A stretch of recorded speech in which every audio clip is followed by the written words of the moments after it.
تو مجھے اچھی طرح یاد ہے، میں اپنی تشفی کے لیے جب یہ مضمون بیان کیا تھوڑا سا کسی جگہ پہ ڈرتے ڈرتے، تو بعد میں ایک بزرگ جو اپنے ہی ساتھی تھے انہوں نے مجھ سے کہا کہ اس کا فائدہ کیا ہے؟ تو میرے پاس کوئی جواب نہیں تھا کہ اس کا فائدہ کیا ہے. آج میرے پاس جواب ہے، اس وقت میرے پاس کوئی جواب نہیں تھا کہ اس کا فائدہ کیا ہے. تو بہرحال میں یہ چیز آپ کے سامنے رکھوں کہ اس پر میری ایک درجے میں مطالعہ بھی ہے، سوچ و غور و فکر اور تدبر بھی ہے، قرآن مجید کا اور احادیث پر کے حوالے سے ہے، اور بہت سارا کچھ پڑھا بھی ہے اس کے اوپر. کسی درجے میں آپ کہہ سکتے ہیں کہ تھوڑی بہت تحقیق بھی ہے. تو اس لیے آج آپ کے سامنے میں ہمیشہ اسے بیان کرنے سے عاجز رہا ہوں.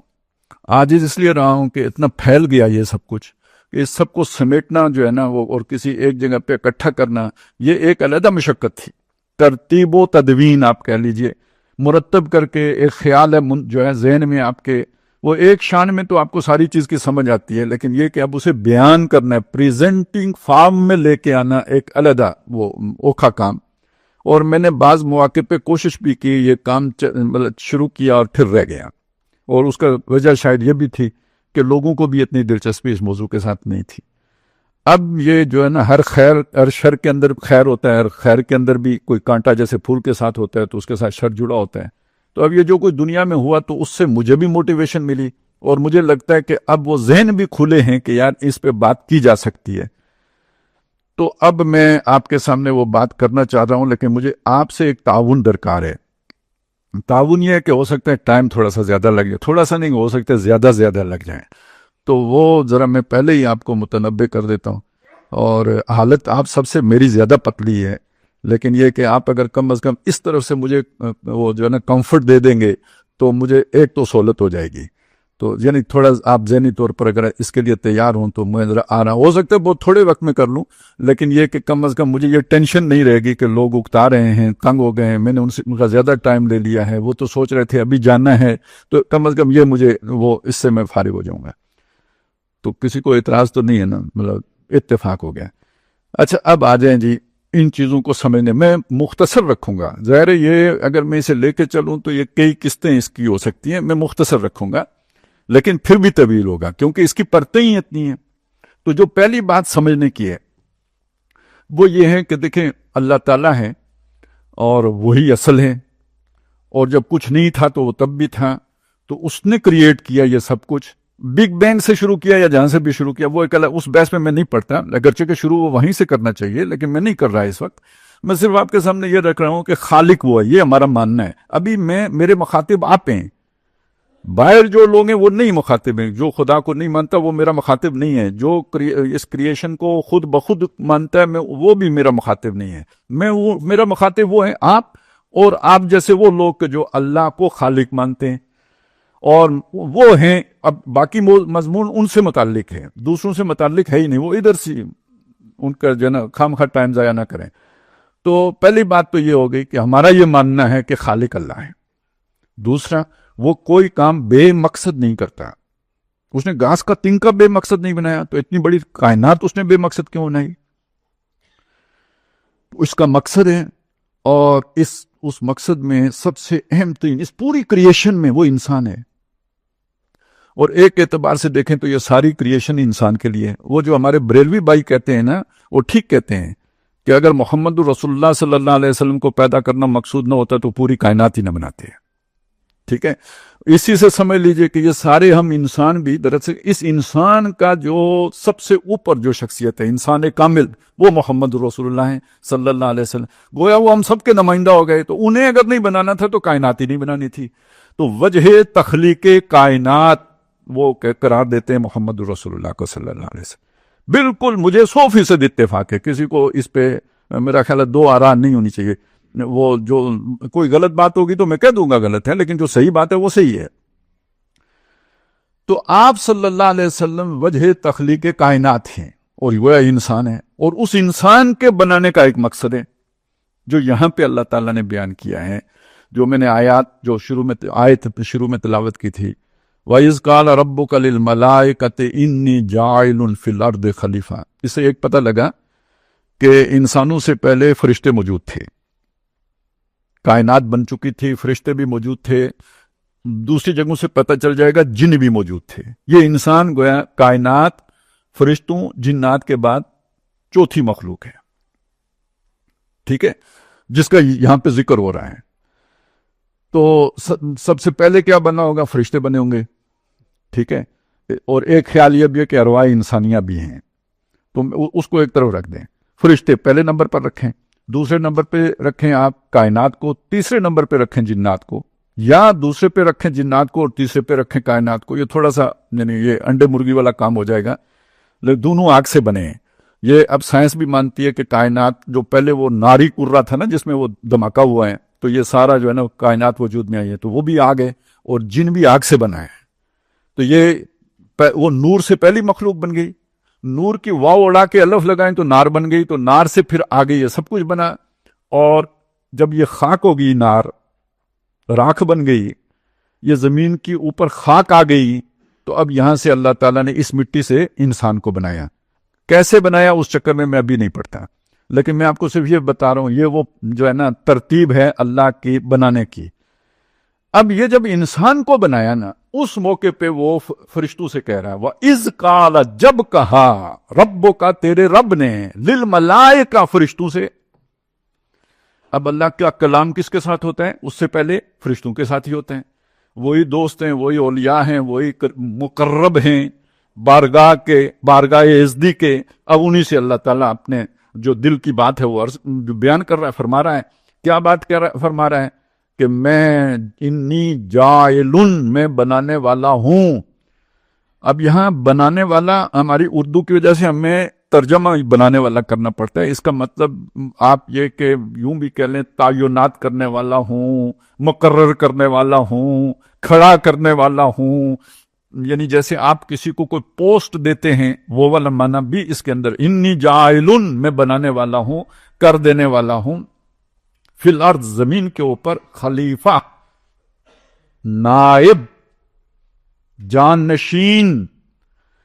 فرشتوں کے لیے یہ بہت بڑا انقلابی اعلان تھا, کیونکہ اللہ تعالیٰ نے فرشتوں کا معاملہ کیا رکھا ہے؟ فرشتوں کا معاملہ یہ رکھا ہے کہ وہ وہی کرتے ہیں جس کا انہیں حکم دیا گیا ہے, اس سے ہٹ کر ہی نہیں سکتے. تو جب ان کے سامنے یہ بات آئی کہ ایک ایسی کوئی ہستی اللہ بنانا چاہتا ہے جو جانشین ہوگی, تو جانشین میں تو وہ رنگ ہوگا جو مالک کا رنگ ہے, صبغت اللہ, اللہ کا رنگ. اور یہ کہ فطرت اللہ التی فطر الناس علیہا, لوگوں کی فطرت وہی ہے جس پر جو اللہ کی فطرت ہے, اسی پر اللہ نے لوگوں کو بنایا ہے. تو یہ فرشتوں نے جب یہ دیکھا, بہت بڑا اعلان ہے, انی جاعل فی الارض خلیفہ, نائب بنانے والا ہوں, وہ اسے اختیار دوں گا. آپ کے نائب کا ترجمہ وہ نائب قاصد والا نہ کیجیے گا, یہاں نائب بمانا وائسرائے کے ہے. میں مختصر کر رہا ہوں, صرف اشارے کر رہا ہوں آپ کو. جیسے ملکہ برطانیہ میں بیٹھی ہوئی ہے, اس کا وائسرائے ہندوستان میں حکومت کر رہا ہے قائم مقام کے طور پر, آن ہر بیاف, ہر مجسٹی جو ہے نا اس کے بیاف پر یہ یہاں پر حکومت کر رہا ہے. یہ مطلب ہے میں نائب بنانے والا ہوں, وائسرائے بنانے والا ہوں زمین کے اوپر. تو اب وائسرائے بنانے والا ہوں تو اختیار دوں گا, تو اختیار کا غلط, جہاں اختیار ہوتا ہے اس کے غلط استعمال کا امکان موجود ہوتے ہیں. وہ جو ہے نا اتھارٹی ٹینڈس ٹو کرپٹ, جہاں اتھارٹی ہوگی اس میں اندر رجحان ہوگا کرپشن کا. اور ایبسولوٹ اتھارٹی کے بارے میں کہا جاتا ہے کرپٹس ایبسولوٹلی, جس کے پاس اختیار مطلق ہوگا وہ کلی طور پر جو ہے نا وہ کرپٹ ہو جائے گا. الا اللہ, اس کے پاس مطلق اختیار ہے لیکن وہ کرپٹ نہیں ہوتا. میں نے استثناء آپ کے سامنے رکھ, باقی مخلوق میں جس کے پاس بھی مطلق اختیار ہوگا کرپٹ ہوگا. اس لیے ہم کہتے ہیں یہ امامت معصومہ کے چکر میں نہ پڑو, یا کسی کو معصوم نہ سمجھو. یہ آپ نے اسے ایک ایسا اختیار دے دیا کہ اس کے بعد وہ جو مرضی کرتا پھرے. کسی کو مواخذے سے بری ذمہ, وہ کیا ہوا ہے ابھی کچھ ہمارے ہاں جو کچھ ہو, یہ ایسا مت سمجھو. ہر کوئی اکاؤنٹیبل ہو تب وہ سیدھا رہے گا, نہیں ہوگا تو خراب ہو جائے گا. کلا ان الانسان لیطغی ان رآہ استغنی, یہ گڑبڑ کر دیتا ہے جب اسے پوچھا نہیں جاتا. تو یہ اصول ہے. اس لیے فرشتوں نے کہا اتجعل فیہا من یفسد فیہا, کیا تو اس کو بنانے والا ہے زمین کے اوپر جو فساد مچائے گا. یہ لفظ نوٹ کیجئے یہاں پہ, بگاڑ پیدا کرے گا, فساد مچائے گا. اتجعل فیہا من یفسد فیہا ویسفک الدماء, خون بہائے گا. اب یہاں پہ تفسیری بحثیں بہت ہیں جو میں اگر شروع کر دوں تو اسی میں ہمارا ٹائم سارا لگ جائے گا کہ بھئی فرشتوں نے یہ اندازہ, ایک تو وہ اختیار کی وجہ سے میں نے تمہید باندھ دی تھی کہ اس کی وجہ سے بھی لگایا, لیکن اور بھی بہت سی آ رہا ہیں جنات کی وجہ سے لگایا. یہ بھی عین ممکن ہے کہ انسان نما کوئی مخلوق زمین کے اوپر اس سے پہلے موجود رہی ہو جس کو دیکھ کر انہوں نے یہ اندازہ لگایا کہ یہ انسان تو یہ کچھ کرتے ہیں تو یہ سارا کچھ. اب جو ہماری سائنس بتاتی ہے نا کہ یہ تو جو ہم ہیں ہومو سیپین, اس اور بھی تو تھے نا, اور نڈرتھل تھے اور یہ سارے ان انسانوں نے مکا دیے. تو خون خرابہ انہوں نے دیکھا ہوگا, اگر وہ باتیں سچی ہیں تو اس وجہ سے انہوں نے کہا کہ یہ تو خون خرابہ کرے گا. یسفک الدماء. اگلی بات بہت دلچسپ ہے, پتہ نہیں آپ اسے پک کر سکیں گے یا نہیں. وَنَحْنُ نُسَبِّحُ بِحَمْدِكَ وَنُقَدِّسُ لَكَ, ہم آپ کی تسبیح کرتے ہیں, آپ کی تقدیس بیان کرتے ہیں. آپ جلدی گزرے اس مقام سے, آپ کو سمجھ نہیں آئی انہوں نے کیا کہا. اللہ بنانا چاہتا ہے انسان کو, وہ کہہ رہے ہیں یہ تو ایسا ایسا ہے, ہم ایسے ایسے ہیں. اب آپ کو سمجھ آ گئی ہوگی کہ وہ در حقیقت اپنے آپ کو پیش کر رہے تھے. تو اللہ نے کہا جو میں جانتا ہوں وہ تم نہیں جانتے. باقی اس کے بعد اللہ نے اسی وقت ان کو عقل کرا دی اور وہ مان گئے. انہوں نے اپنی ول یا اپنی سوچ یا اپنی خواہش اللہ کی ول کے آگے سرنڈر کر دی. اوکے, کوئی اتنا اختلاف یا اتنی آرزو وہ اللہ تعالیٰ اسے وہ ناراض نہیں ہوتا. فرشتوں کی اس آرزو سے اللہ ناراض نہیں ہوا. ہاں, فرشتوں کو اللہ نے مطمئن کیا, آدم کی صلاحیت ان کے سامنے رکھی اور انہیں کہا یہ نام بتاؤ, وہ نہیں بتا سکے. آدم کو کہا بتاؤ, وہ بتا لیا. تو یہ گویا اس خلافت کی بنیاد جو ہوگی وہ علم سمعی یا علم, بلکہ نہیں علم عقلی وہ ہوگا, علم الاسماء وہ ہوگا. یہ اللہ نے دکھا دیا اور فرشتے سرنڈر کر گئے. وہ سجدہ بھی ہو گیا, آگے جا کے اس کا بھی ذکر آتا ہے. اب سجدے کے موقع پہ ایک واقعہ ہوا, یہاں سے اصل میں یہ ساری کہانی شروع ہوئی ہے. جیسے فرشتے سرنڈر کر گئے تھے, اگر وہ جو ایک استثناء ہے اس نے بھی سرنڈر کیا ہوتا تو یہ ساری گڑبڑی نہ ہوتی. منصوبہ جو ہے نا بالکل جو ہے نا وہ جسے کہتے ہیں سموتھ سیلنگ ہوتی. لیکن یہ کہ چونکہ وہ ایک گڑبڑ ہو گئی تو وہاں سے ایک مسئلہ کھڑا ہو گیا, اور وہ مسئلہ ہے جس کو ہم بھگتا رہے ہیں. فرشتے سب کے سب سجدہ ریز ہو گئے. سجدہ ریز ہونے کا مطلب کیا ہے؟ یہ سجدہ, اس کا کیا مطلب ہے؟ اس سجدے کا مطلب یہ ہے کہ اس کو میں نے خلیفہ بنایا ہے. یہ جو میری تدبیر امر ہوتی ہے یہ تم کرتے ہو. ہم پاکستانی اسے بہت اچھی طرح سمجھ لیتے ہیں. آئین نے وزیر اعظم کس کو بنایا ہے؟ جس کو بھی بنایا ہے, ٹھیک ہے. اچھا, ڈنڈا کون چلاتا ہے؟ اور وہ وزیر اعظم کیا بن جاتے ہیں؟ ککڑوں کڑوں, ٹھیک ہے. اب آپ سمجھ لیں یہی کام فرشتے کرتے تو پھر ہماری خلافت کدھر جاتی؟ جیسے ہماری وزیر اعظمی گئی. میرا خیال ہے بالکل سمجھ آ گئی آپ کو. تو سجدہ کرانے کا مطلب یہ ہے کہ کوئی چون چرا اس کے آگے نہیں کرنی ہے. یہ آگ میں کودے, ظلم کرے, خون بہائے, جو کرے, میں نے اختیار دیا ہوا ہے, تم نے اس کے آگے چھیڑ چھاڑ نہیں کرنی ہے. ٹھیک ہو گیا, یہ ایک مسئلہ یہاں حل ہو گیا. اور جس نے انکار کیا, اب آپ یہاں پہ سوچیں, قرآن مجید جامع ترین کتاب ہے اور جامع ترین کتاب میں تکرار نہیں ہوتی. کسی مضمون کی تکرار در حقیقت عیب ہے. میں ایک بات 10 دفعہ آپ کے سامنے کروں, آپ کو اچھی لگے گی؟ نہیں لگے گی. اللہ نے اس قرآن مجید میں یہ قصہ آدم و ابلیس 7 مرتبہ بیان کیا ہے. تو کوئی تو اس کی امپارٹنس ہے. اب آپ سوچیں, آپ وہ امپارٹنس نہیں دیتے تھے یا انسان نہیں دیتے تھے تو مجھے وہ باتیں بیان کرنے میں رکاوٹ ہوتی تھی کہ کوئی سننے کے لیے تیار ہی نہیں ہے. تو ہم نے اس طرف توجہ ہی نہیں دی جو اللہ تعالیٰ ہمیں سمجھا رہا ہے, بار بار ہیمر کر رہا ہے. جیسے کیل ٹھونکتے ہیں نا آپ لکڑی کے اندر, دماغ میں اللہ ٹھونک رہا ہے. اور شیطان کا ذکر تو کئی بار آیا ہے نا, بے شمار. 7 مرتبہ تو قصہ آدم و ابلیس بیان ہوئے. یہ سورہ بقرہ ہے, کوئی 6 پارے 7 پارے آگے جائیں گے سورہ اعراف ہے, اس میں بھی آ جائے گا. اس سے کوئی 7 پارے آگے جائیں تو جو سورہ ہجر ہے اس میں آپ کو مل جائے گا.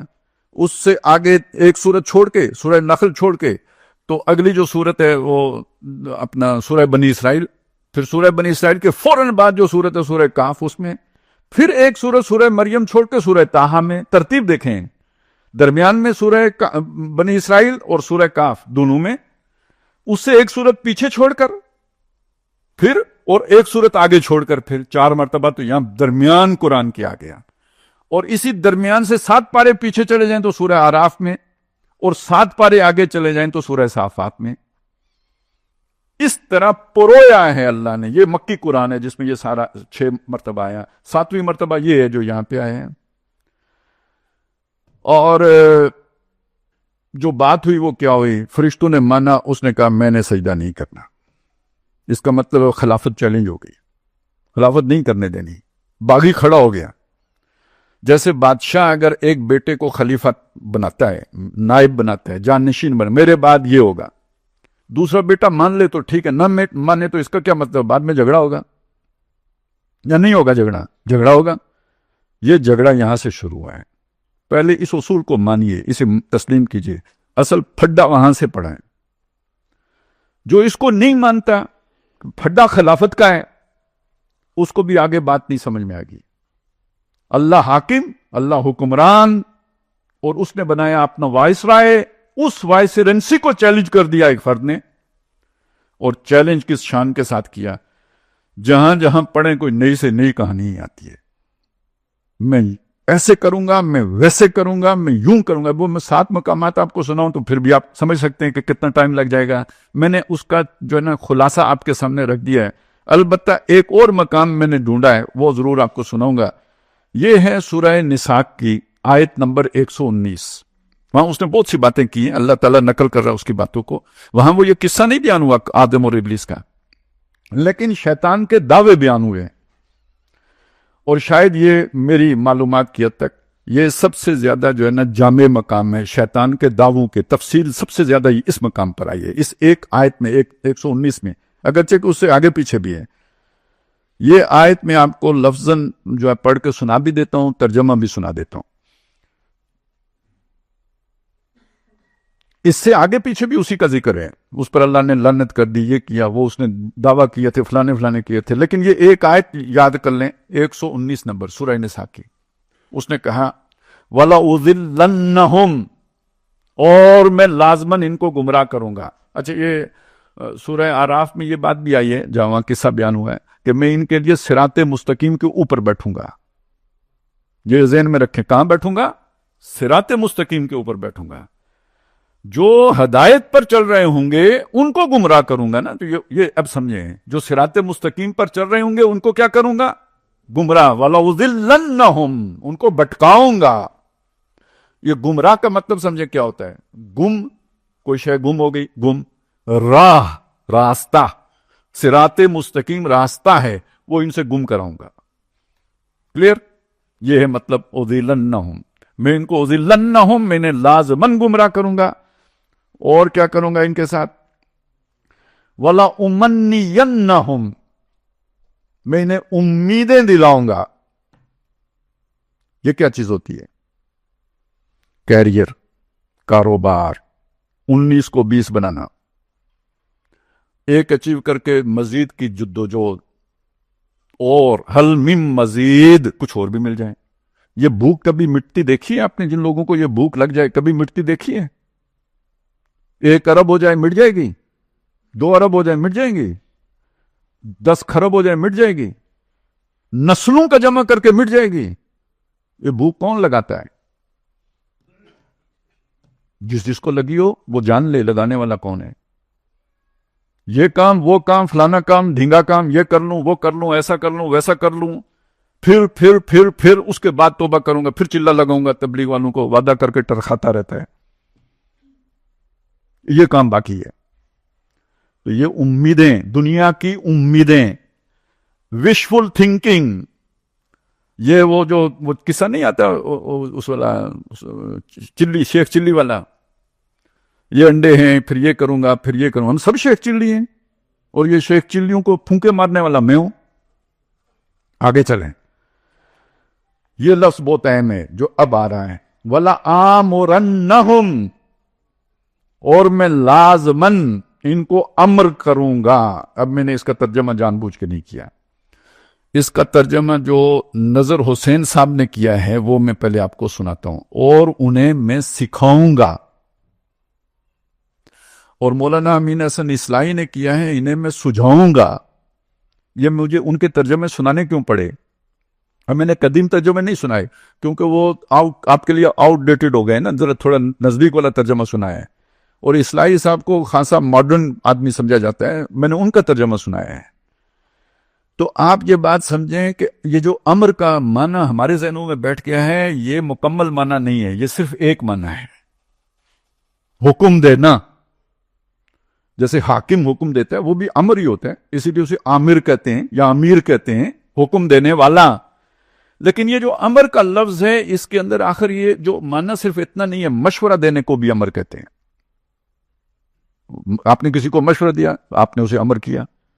آپ نے کسی کو سکھایا، آپ نے کسی کو سجایا، آپ نے کسی کو پڑھایا، آپ نے کسی کو مائل کیا، یہ سب امر ہے. تو یہ سب ذہن میں ہوگا تو یہ یہاں پہ سمجھ میں آئے گی کہ وہ کیا کہہ رہا ہے، میں انہیں سکھاؤں گا. اب میں بعد میں آؤں گا کہ وہ سکھائے گا کیسے، لیکن آپ اللہ کا یہ لفظ جب بیان کیا ہوا ہے اس کے معنی کو سامنے رکھتے ہوئے اسے ذہن میں بٹھائیں وہ کرے گا کیا. وَلَآمُرَنَّهُمْ، میں لازماً ان کو سکھاؤں گا. یہ جو اسلوب ہے نا اس سے زیادہ تاکید کا اسلوب عربی میں ممکن ہی نہیں ہے. لام تاکید بھی ہے، نون ثقیلہ بھی ہے. مضارع کے اوپر جب لام تاکید داخل ہو تو وہ تاکید کا معنی دے کے یہ کام لازماً کروں گا، یہ لازماً ہوگا. نون خفیفہ آ جائے تو گویا ڈبل تاکید ہو گئی، نون ثقیلہ آ گیا تو ٹرپل تاکید ہو گئی. اس سے آگے تو کوئی تاکید کی گنجائش نہیں. ترجمہ اردو میں کر ہی نہیں سکتے ہم. کیسے کریں؟ لازماً لازماً لازماً سکھاؤں گا تو بےہودہ سا ترجمہ ہو جائے گا. تو اس کو ذہن میں رکھیں، یہ بات ہے، یہ میں کروں گا، سکھاؤں گا، انہیں پڑھاؤں گا. کیا پڑھاؤں گا؟ جو کچھ بھی پڑھاؤں گا اس کا ایک نتیجہ نکلے گا. وہ نتیجہ یہ ہوگا فَلَيُغَيِّرُنَّ خَلْقَ اللَّهِ، اللہ کی بناوٹ میں، تخلیق میں، فطرت میں، ساخت میں تبدیلی لے کے آئیں گے. لازماً تبدیلی لے کے آئیں گے. تغیر کا لفظ ہوتا ہے یہ جو ہے نا، ان اللہ لا یغیر ما بقوم حتی یغیر ما بانفسہم. اللہ تعالیٰ کسی قوم کے حالات میں تغیر پیدا نہیں کرتا جب تک کہ وہ اپنے حالات میں تغیر پیدا نہ کرے. تو ایک حالت سے دوسری حالت میں یعنی غیر کر دینا. پہلے یہ اس حالت میں تھا، اس کا غیر دوسری حالت ہو گئی. یہ تغیر ہے، تبدیل کر دینا، بدل دینا، چینج کر دینا. یہ کریں گے. اور کس کو چینج کریں گے؟ خلق اللہ، اللہ کی خلقت کو، اللہ کی بناوٹ کو. اب میں آپ کو یہ جو خلق اللہ ہے نا اس کا ترجمہ میں آپ کو بتاتا ہوں کہ یہ ترجمہ جناب نظر حسین صاحب نے کیا ہے. انہوں نے اس کا ترجمہ کیا ہے تو وہ ضرور بدلیں گے اللہ کی صورتیں، یعنی اللہ کی بنائی ہوئی صورتیں. یہ اللہ کی صورت وہ والی صورت اپنی صورت تو نہیں ہے، جو اللہ کی بنائی ہوئی صورتیں اس کو بدلیں گے. اور اس کا ترجمہ جو ہے وہ کیا ہے اس کا، یعنی اس پر جو انہوں نے لکھا ہے اپنا اصلاحی صاحب نے، وہ بہت عمدہ ہے. فطرت اللہ کو مسخ کریں گے، اللہ کی بناوٹ کو، فطرت اللہ ہے نا، وہ فطرت اللہ التی فطر الناس علیہا، اس کو مسخ کریں گے، پرورڈ کریں گے. چینج نہیں، مسخ کا لفظ استعمال کیا ہے. یہ یوں سمجھ لیجئے کہ اس کو 120 درجے بالکل کرپٹ کر دینا، بالکل الٹ کر دینا. یہ معنی انہوں نے نکالا اس کے اندر سے کشف کیا ہے. وہ اللہ کی فطرت کو مسخ کر دیں گے. اگر آپ اس ایک آیت پر غور کر لینا تو جو کچھ دنیا میں ہو رہا ہے آپ کو سمجھ میں آ جائے گا. یہ اتنا اللہ کی خلقت میں تبدیلی کرنا اتنا برا فعل ہے، اتنا برا فعل ہے، اتنا برا فعل ہے کہ اللہ کے نبی صلی اللہ علیہ وسلم نے ان عورتوں پہ لعنت فرمائی جو محض اپنے دو دانتوں کے درمیان خلال پیدا کریں مصنوعی طور پر. ایک تو اللہ کی طرف سے دیا ہوا خلال ہے، وہ کوئی گناہ نہیں ہے، لیکن ایک خلقت اللہ نے بنا دی، دانت جڑے ہوئے ہیں، اب خلال خوبصورتی ہے اس لیے وہ جو ہے نا خلال پیدا کرتی ہیں، لیکن خلقت بدل گئی، اللہ کی بناوٹ میں چینج آ گیا. حالانکہ کوئی بہت بڑی تبدیلی نہیں آئی، ایک معمولی سی تبدیلی آئی، اللہ کے نبی نے فرمایا لعنت ہے۔ آئی برو بنانا جو آج کل عام ہو گئے، پتہ نہیں اس کے بھی کوئی ہلے نکالیں، سود کے نکال لیے تو اس کے نکالنے کیا مشکل ہیں، لیکن نبی صلی اللہ علیہ وسلم نے لعنت فرمائی ہے۔ اللہ کی خلقت میں تبدیل اللہ نے بنا دی ہے، بس ٹھیک ہے، ہاں جو اللہ کے نبی نے بتایا یہ تراش سکتے ہو، یہ جو ہے نا خط بنا سکتے ہو، وہ تو ہو گیا ٹھیک ہے، لیکن اس سے آگے یہ اسی وجہ سے یعنی یہ جو داڑھی کو فطرت میں قرار دیا گیا ہے نا، تو اگر آپ نے موڑ دی تو فطرت بدل دی۔ آپ اس اینگل سے دیکھیں گے تو وہ واجب فرض والا چکر بھول جائیں گے، آپ توبہ کریں گے کہ بھئی یہ میں کیا کام کرتا رہا ہوں، یہ اللہ کی بناوٹ میں۔ تب اگر عورتوں کا مسئلہ یہ ہے کہ انہوں نے آئی برو اگر سیدھے کرنے کے لیے چند بال اکھاڑ لیے تو لعنت ہے، تو جو اپنی داڑھی منڈا دے جو فطرت میں سے ہے، اس میں نہ الجھیے، مجھے یہ چھیڑنا بھی نہیں چاہیے تھا کیونکہ آپ کا دماغ ادھر اٹک جائے گا، آپ ادھر رکیے نہیں پلیز، اسے ڈرین کیجیے، اگلی بات کی طرف آئیے۔ وہ کیا رہا ہے دنیا میں؟ ڈی این اے انجینئرنگ۔ میں آپ کو صرف چند مثالیں، آج جو آپ مرغی کھاتے ہیں، یہ مرغی جو اللہ نے بنائی تھی وہ والی ہے یا یہ انسانوں کی بنائی ہوئی مرغی ہے؟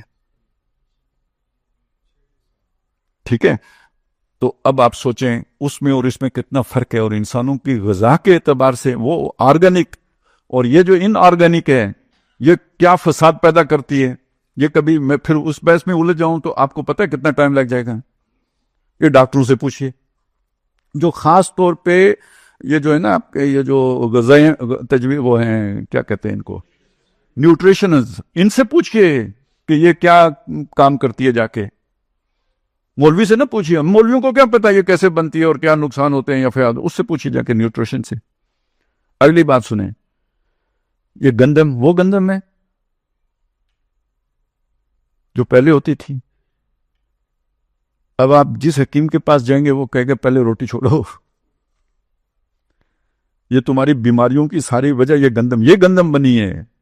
جب اس میں وہ اس کی فطرت بدلیں گے آپ تاکہ زیادہ پیدا ہو، تو وہ جو اللہ نے بیلنس رکھا تھا وہ ڈسٹرب ہو جائے گا، تو جب اس میں فساد ہو گیا یا نہیں ہو گیا، اب وہ آپ کھائیں گے تو وہ فساد آپ کے اندر آیا، لِيُفْسِدَ فِيهَا وَلِيُهْلِكَ الْحَرْثَ وَالنَّسْلَ، کھیتی بھی برباد کریں گے، نسل بھی برباد کریں گے۔ یہ باتیں آپ کو اس طرح سمجھ بھی نہیں آ سکتی جب تک یہ پورا آپ کے سامنے نہ ہو۔ تو یہ شیطان نے کہا تھا میں انہیں وہ طریقے سکھاؤں گا کہ جس کے نتیجے میں اللہ کی بنائی ہوئی چیزوں کو چینج کریں گے اور چینج کر کے فساد پیدا کریں گے۔ وہ جو فرشتوں نے کہا تھا فساد کرے گا، شیطان نے کہا تھا میں وہ فساد ان سے کرواؤں گا، کروانے کے لیے ان کے ڈی این اے کو بھی بدلوں گا۔ اب آپ یہاں تک پہنچ گئے نا، ڈی این اے چینج کر سکتے ہیں، کرنے کے لیے میں ان کی جو ہے نا وہ غذائیں بھی فسادی بناؤں گا، ہر چیز ایسی کر دوں گا کہ ان کے لیے بہت آسان ہو جائے گا۔ اب آپ یہاں پہ رکھ لیں، میں شاید بھول جاؤں بعد میں، صرف یہیں پہ آپ کے سامنے رکھ دیتا ہوں کہ یہ وہ ایپسٹین کے جو سارا جو چکر چلا ہے، اس میں وہ جو ویکسین پلاتے ہیں نا، اس کے لیے فنڈنگ کون کر رہا تھا؟ بل گیٹ، اور بل گیٹس کے ساتھ اس کی جو گفتگویں ہوئی ہیں اس میں یہ بھی شامل ہے کہ ہم نے انسانوں کی ایک اعلیٰ نسل تیار کرنی ہے، اور یہ بھی شامل ہے کہ بیکار نسل کو ختم کرنا ہے۔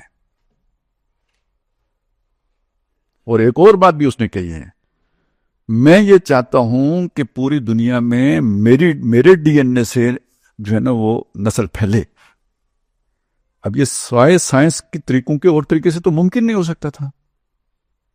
اب آپ یہ سوچیں کہ یہ جو مختلف ویکسینیشنز ہوتی ہیں اور کیا ہوتی ہیں، اس کے پیچھے کیا کیا فساد ہوگا۔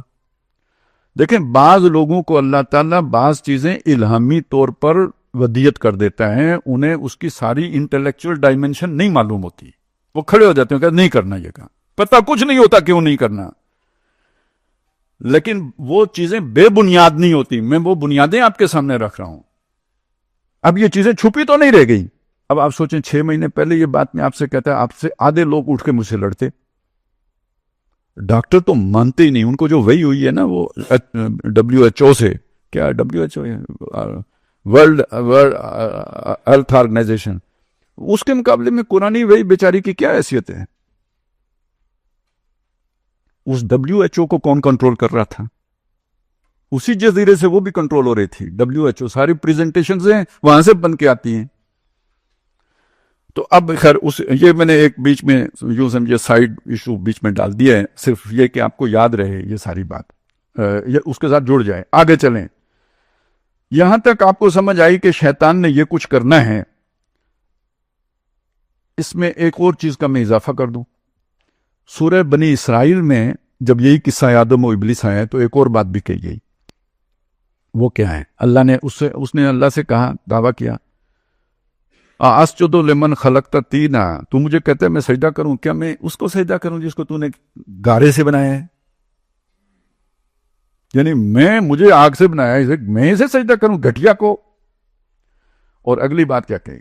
لئن اخرتنی الی یوم القیامہ، اگر تو مجھے قیامت تک موقع دے دے، مجھے اپنے جوہر دکھانے کا موقع دے دے، لاختنکن ذریتہ الا قلیلا، میں اس کی ذریت اچک لوں گا. بلکہ یہ اچکنا کیا، اختنکن یوں سمجھے وہ نہیں ہم جانور کو مورکھ ڈالتے یا نتھ ڈالتے. اب وہ کدھر جائے گا؟ جس کی نتھ کی رسی جس کے ہاتھ میں ہوگی ادھر جائے گا. میں نتھ ڈال دوں گا اس کو، اس کی اولاد کو، بس تھوڑے سے بچیں گے. اب اللہ نے جواب کیا دیا، فَذَبْ فَمَنْ تَبِعَكَ مِنْهُمْ، ان میں سے جو تیرا تابع ہوگا، وہ جنہیں تو سکھائے گا تو وہی کریں گے. فَمَنْ تَبِعَكَ مِنْهُمْ فَإِنَّ جَهَنَّمَ جَزَاؤُكُمْ جَزَاءً مَوْفُورًا، تم سب کا ٹھکانہ دوزخ ہوگا. کیوں؟ وہ جس مقصد کے لیے میں نے انسان کو پیدا کیا تھا وہ اس کے لیے نااہل ثابت ہو جائیں گے تو اب ان کا وجود بیکار ہے. سب کا ٹھکانہ دوزخ ہوگا. وَاسْتَفْزِزْ مَنِ اسْتَطَعْتَ، بہت اہم باتیں آ رہی ہیں اس میں، اس لیے سنا رہا ہوں. یہ میں نے یہ سنا دیا یہ کہ کیا کیا کروں گا، امیدیں دلاؤں گا، گمراہ کروں گا، اور یہ بھی کروں گا کہ میں انہیں یہ اللہ کی خلقت میں تبدیلی کرنا میں سکھاؤں گا انہیں، کیونکہ میں جانتا ہوں انسان کے کل پرزے سارے. میں انہیں بتاؤں گا DNA کیا ہے اور کیسے چینج ہوگا، یہ سب میں سکھاؤں گا انہیں. اور یہاں پہ مختلف بات ہے، وہ کیا ہے؟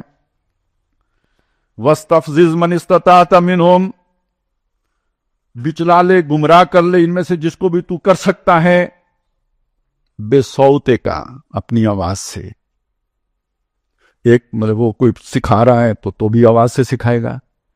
اور ویسے یہاں آواز جو ہے نا خاص آواز مراد ہوتی ہے، غنا، موسیقی، وہ جس کی طرف دل کھنچتا ہے. اب آپ یہاں پہ بڑے بڑے گلوکاروں کا تصور کیجئے کہ جو اپنی دھن سے گلاس پھاڑ دیتے ہیں. جادو والا اثر ہے یا نہیں؟ ایسے ایسے گلوکار گزرے ہیں جن کے بارے میں یہ کہا جاتا تھا اس کے گلے میں بھگوان بولتا ہے. ٹھیک ہو گیا؟ اچھا، یہ جو ہمارے عام جو شاعر لوگوں کو جس طرح کے خیالات آتے ہیں، کیا کہوں میں، گل و بلبل، لب و رخسار، اور وہ کہتے بھی ہیں، آتے ہیں غیب سے یہ مضامین خیال میں. کوئی سمجھ آئی؟ اللہ تعالیٰ تو فحاشی نہیں پھیلاتا. فحاشی کون پھیلاتا ہے؟ قرآن نے بتایا نا، شیطان پھیلاتا ہے. تو جو شاعر فحاشی پھیلا رہے ہیں ان کو وہ غیب، کس غیب سے وہ مضامین خیال میں آ رہے ہوں گے؟ سمجھ آئی؟ لَآمُرَنَّهُمْ، سکھاؤں گا میں، مضمون میں سکھاؤں گا انہیں. زخرف القول غرورا، دلکش باتیں ہوں گی، جیسے سنہری چیز ہوتی ہے اس طرح سنہری اسلوب، سنہری الفاظ، سنہری جو ہے نا وہ ان کی ہوگی، وہ طرز ہوتی ہے نا، وہ طرز بے دل میں ریختہ کے نا، تو وہ طرز ہوتی ہے. تو یہ طرزیں انہیں میں سکھاؤں گا. تو گمراہ کر ان کو ان کی آوازوں سے، اپنی آواز سے، بے صوتے کا. وَاسْتَفْزِزْ مَنِ اسْتَطَعْتَ مِنْهُمْ بِصَوْتِكَ وَأَجْلِبْ عَلَيْهِمْ بِخَيْلِكَ وَرَجِلِكَ، ان پہ دوڑا، اپنے پیادے بھی اور اپنے جو سوار ہیں وہ بھی. اب پیادے اور سوار کا کیا مطلب ہوگا؟ کئی معنی ہو سکتے ہیں، اللہ نے الفاظ ایسے استعمال کیے ہیں. یہ بھی مطلب ہو سکتا ہے کہ ایک انسان فی نفس ہی شیطان ہے، تو اس انسان کو چڑھاؤ، وہ الٹی پٹیاں پڑھائے کسی بندے کو، اللہ والے کو. یہ بھی ہو سکتا ہے وہ انسان جس کا شیطان کے ساتھ رابطہ ہے تو وہ گویا وہ سوار ہے تو یہ پیادہ ہے، یہ مطلب بھی ہو سکتا ہے۔ ایک دوسرا مطلب بھی ہو سکتا ہے کہ انسان اور جن، کہ انسان تو پیادے ہوئے دو ٹانگوں پہ چلنے والے، فَمِنْهُمْ مَنْ يَمْشِي عَلَى بَطْنِهِ وَمِنْهُمْ مَنْ يَمْشِي عَلَى رِجْلَيْن، یہ دو ٹانگوں پہ چلنے والا جو ہے، اور جو جنات ہے وہ اڑنے والے، وہ گویا وہ اس کی ایئر فورس ہے اور یہ اس کی بری فوج ہے، دونوں کو چڑھا دے ان کے اوپر۔ وَاسْتَفْزِزْ مَنِ اسْتَطَعْتَ مِنْهُمْ بِصَوْتِكَ وَأَجْلِبْ عَلَيْهِمْ بِخَيْلِكَ وَرَجِلِكَ، اگلے الفاظ بہت خطرناک ہیں، وَشَارِكْهُمْ فِي الْأَمْوَالِ، ان کے مالوں میں شریک ہو جا۔ یہ مجھے سمجھانا پڑے گا، یہ آپ کو سمجھ آ جائے گی۔ مال اگر حلال کا ہے، کسب حلال عبادت ہے، اور مال اگر حرام کا ہے تو وہ گویا شیطان کی اس میں پارٹنرشپ ہے، اس میں برکت نہیں ہوگی۔ جس میں شیطان کی پارٹنرشپ ہے اس میں برکت نہیں ہے۔ اب اسی پہ رکھ کر اگلا لفظ بھی پڑھیے، وَشَارِكْهُمْ فِي الْأَمْوَالِ وَالْأَوْلَادِ، اولاد میں بھی ان کا شریک ہو جا، اور اس کو بھی اسی پر سمجھیے، حلالی اولاد اور حرامی اولاد۔ اب وہ جو ایپسٹین نے سوچا تھا میرے ڈی این اے سے بنے وہ حلالی ہوگی، اور وہ جو کلنٹن نے کہا تھا فلانی سن تک ہماری اکثریت جو ہے نا born without any wedlock peoples پر مشتمل ہوگی، یہ ایجنڈا ہے جو کسی ایپسٹین کے جزیرے سے آتا ہے۔ وہی ایجنڈا ہے جو یہاں پہ وہ قوانین بناتا ہے کہ شادی کو مشکل کر دو، وہ رسومات ایجاد کرتا ہے شادی مشکل ہو جائے، وہ قوانین بنواتا ہے، بیوی کو گھور کے دیکھا 3 سال اندر، بیوی کو طلاق کی دھمکی دی 3 سال اندر، گھر میں کسی اور کو رکھا، بیوی کو اعتراض ہوا 3 سال اندر، بندہ کہتا ہے بیوی رکھنے کی کیا ضرورت ہے، سستے میں جب مقصد حل ہو جاتا ہے تو بیوی، وہ شیخ رشید نے کہا تھا دودھ مل جاتا ہو تو بھینس پالنے کی کیا ضرورت ہے، اور جب بھینس دولتیاں بھی مارے، بھینس 3 سال اندر بھی کر دے تو پھر تو اور بھی کوئی ضرورت نہیں ہے۔ بدماشی سمجھے آپ کس کا ایجنڈا ہے؟ اور اللہ کے نبی صلی اللہ علیہ وسلم کی وہ رہنمائی ذہن میں رکھیں، وہ جب شیطان تخت لگا کے بیٹھا ہوتا ہے اپنا پانی کے اوپر، شام کو رپورٹ لیتا ہے، فیڈ بیک، اب وہ کوئی آتا ہے میں نے جنگ عظیم کرا دی، کوئی کہتا ہے کیا کر دیا، ایک چھوٹا سا جو ہے نا بھوتنا سا آتا ہے، وہ کہتا ہے میں نے میاں بیوی کے درمیان لڑائی کرائی، کہ میاں بیوی کے درمیان، وہ اٹھ کے اسے گلے لگاتا ہے، اصل کام تو نے کیا۔ اللہ کے نبی کچھ سمجھانا چاہ رہے ہیں ہمیں، گھر تباہ کرنا شیطان کا ایجنڈا ہے، وہ جو فساد ہو، کیوں؟ اولاد ہی فسادی پیدا ہوگی، گھر ہوگا تو رحمان کے بتائے ہوئے جو پروٹوکول ہے اس کے مطابق ہوگا تو رحمان کی حفاظت میں ہوگی، شیطان کا اثر نہیں ہوگا، اور اس گھر کی پروٹیکشن کے بغیر اور اللہ کے پروٹوکول سے ہٹ کر پیدا ہوگی وہ شیطان کے اثر میں ہوگی، فساد گویا بنیاد میں ہی سے شامل ہو گیا۔ اس لیے وہ چاہے اللہ کے نبی نے فرمایا شر الثلاثۃ ولد الزنا، 3 ہے نا، ایک جو پیدا ہوا، 2 وہ ہیں جنہوں نے وہ کرتوت کی، ان میں سب سے شریر نتیجہ ہوتا ہے زانی اور زانیہ سے بڑھ کر جو فسادی وہ ولد الزنا ہے۔ یہ بات ذہن میں رکھیں، ایجنڈا ذہن میں رکھیں، وہ فساد ذہن میں رکھیں۔ تو فَاسْتَفْزِزْ مَنِ اسْتَطَعْتَ مِنْهُمْ بِصَوْتِكَ وَأَجْلِبْ عَلَيْهِمْ بِخَيْلِكَ وَرَجِلِكَ وَشَارِكْهُمْ فِي الْأَمْوَالِ وَالْأَوْلَادِ وَعِدْهُمْ، وعدے کر، وہ جو پیچھے ہم نے پڑھا تھا اُمَنِّيَنَّهُمْ، میں خوب انہیں امیدیں دلاؤں گا، وعدے کر، سبز بات دکھا۔ آپ اگر اسے سمجھنا چاہیں نا تو یہ میں نے پیچھے کوئی جادو وادو پر میں نے کافی کوئی بات کی، مجھے وہ یہ بھول گیا تھا، میں یہودی جادو سیکھ کے کیا کرتے تھے، میاں بیوی میں جدائی، وَيُعَلِّمَانِ مِنْهُمَا مَا يُفَرِّقُونَ بِهِ بَيْنَ الْمَرِّ وَزَوْجِهِ، وہ اس سے سیکھتے تھے، يَتَعَلَّمُونَ مِنْ، ان سے سیکھتے تھے جو فرشتوں سے، وہ جادو جس کے ذریعے سے میاں بیوی میں جدائی ڈالتے تھے، یہ شیطانی ایجنڈا وہ بھی کرتے تھے۔ یہ جو ہے نا شَارِكْهُمْ فِي الْأَمْوَالِ وَالْأَوْلَادِ وَعِدْهُمْ، انہیں وہی لمبی امیدیں دلا، وَمَا يَعِدُهُمُ الشَّيْطَانُ إِلَّا غُرُورًا، اور شیطان کے وعدے دھوکے کے سوا کچھ نہیں ہے۔ تو میں آپ کو بتا یہ رہا تھا کہ یہ جو جزیرے پہ جو لوگ جاتے تھے، تو بلکہ وہ واقعہ سنا رہا تھا، وہ پچھلے دنوں میں نے کوئی اس طرح کی بات کی نا، تو کوئی ہندو ہے اس نے نیچے کمنٹ کیا ہے کہ یہ آپ لوگ خام خام ایک مسلمان اور ایک کسی اور کا ذکر کیا، یہ جادو کے پیچھے پڑے ہوئے ہیں، حالانکہ جادو میں بہت انرجی ہے. ٹھیک ہے، یہ نوٹ کریں، جادو میں بہت انرجی ہے. اگر آپ اس چیز کو سمجھیں تو اگلی بات بھی سمجھیں. ہمارے ایک بہت بڑے سائنٹسٹ تھے جنہوں نے یہ بات کہی تھی کہ ہمیں جنات سے بھی انرجی حاصل کرنی چاہیے. اس پہ لوگ بہت ہنسے تھے. اب آپ کو سمجھ آئی جنات میں انرجی ہے. جادو جو ہے یہ جنات اور انسانوں کے بامی میل ملاپ سے آگے چلتا ہے، تو یہ وہ انرجی ہے. ٹھیک ہو گیا؟ اگلی بات سمجھیں. یہ جو لوگ اس جزیرے پہ جاتے تھے سارے پہلے ہی سے بہت بڑے بڑے لوگ ہیں. اس کو لوگ سیکس سکینڈل کے طور پر اور ہنی ٹریپ کے طور پر دیکھ رہے ہیں. بالکل غلط. شیطان سے انرجی لینے کے لیے جاتے تھے. اب آپ سوچیں، یہ ایک اچھے گلوکار کو یہ انرجی چاہیے یا نہیں چاہیے؟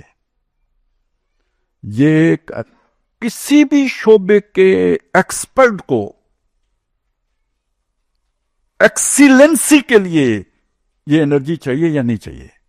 وہ سائنٹسٹ ہو، وہ خطیب ہو، وہ گلوکار ہو، وہ پلیئر ہو، کسی بھی کھیل کا پلیئر ہو،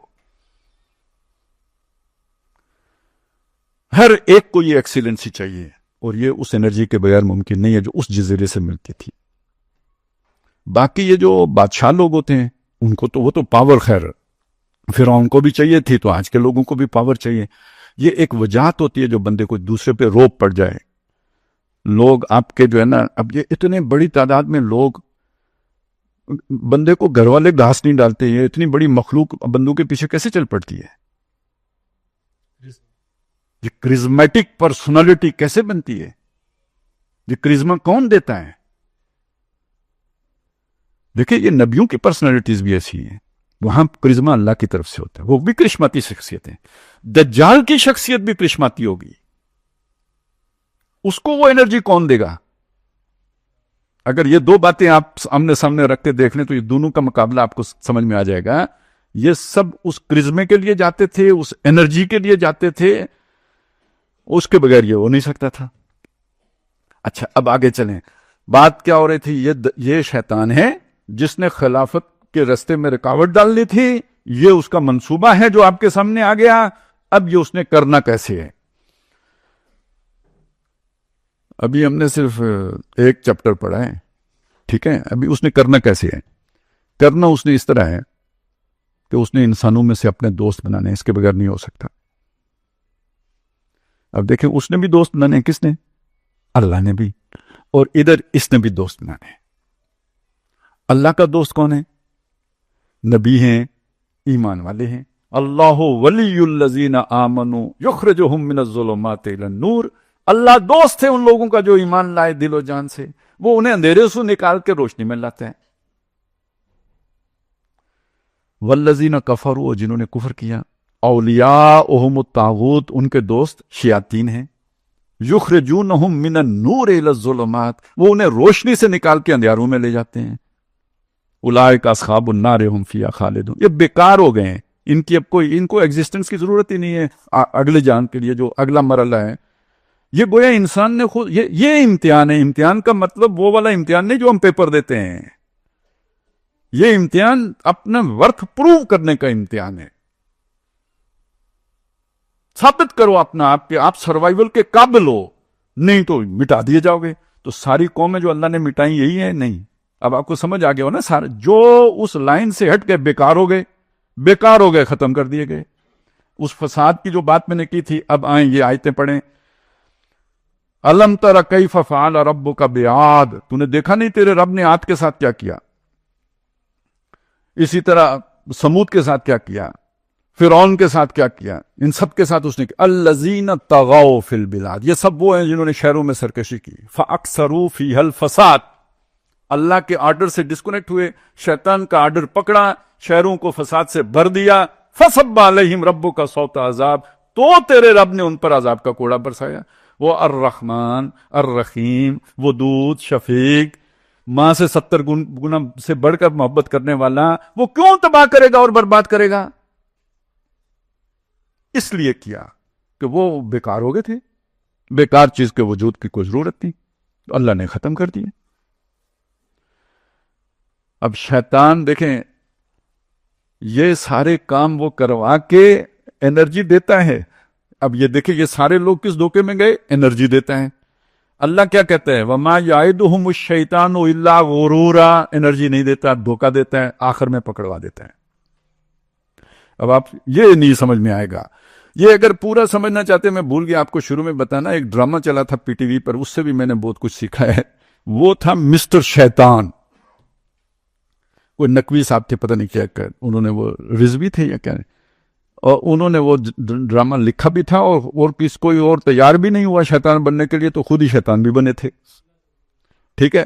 اور جی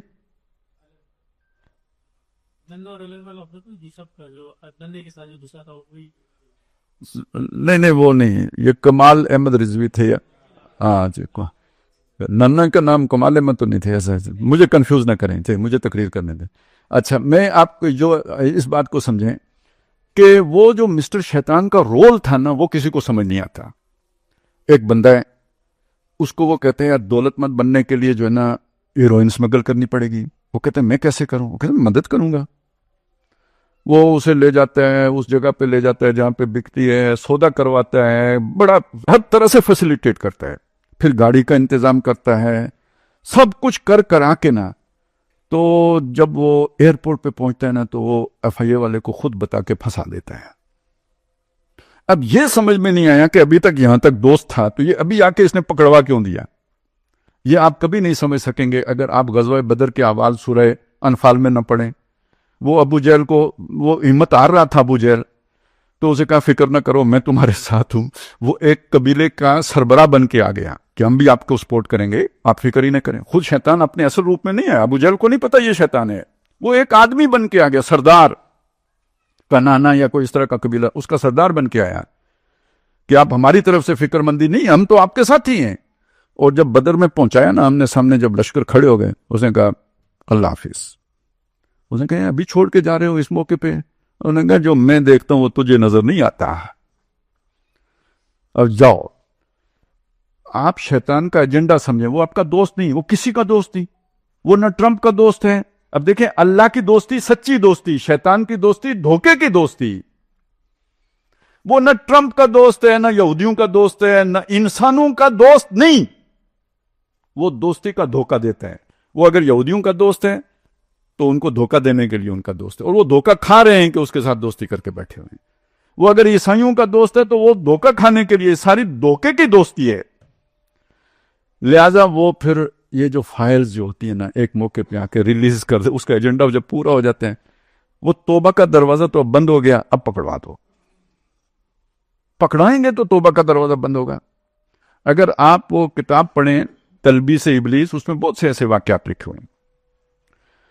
ایک راہب کا واقعہ ہے، حدیث میں آیا ہے، وہ بیان ہوا ہے ادھر، کہ وہ نیک آدمی تھا، وہ آخر کرتے کرتے پھنس گیا.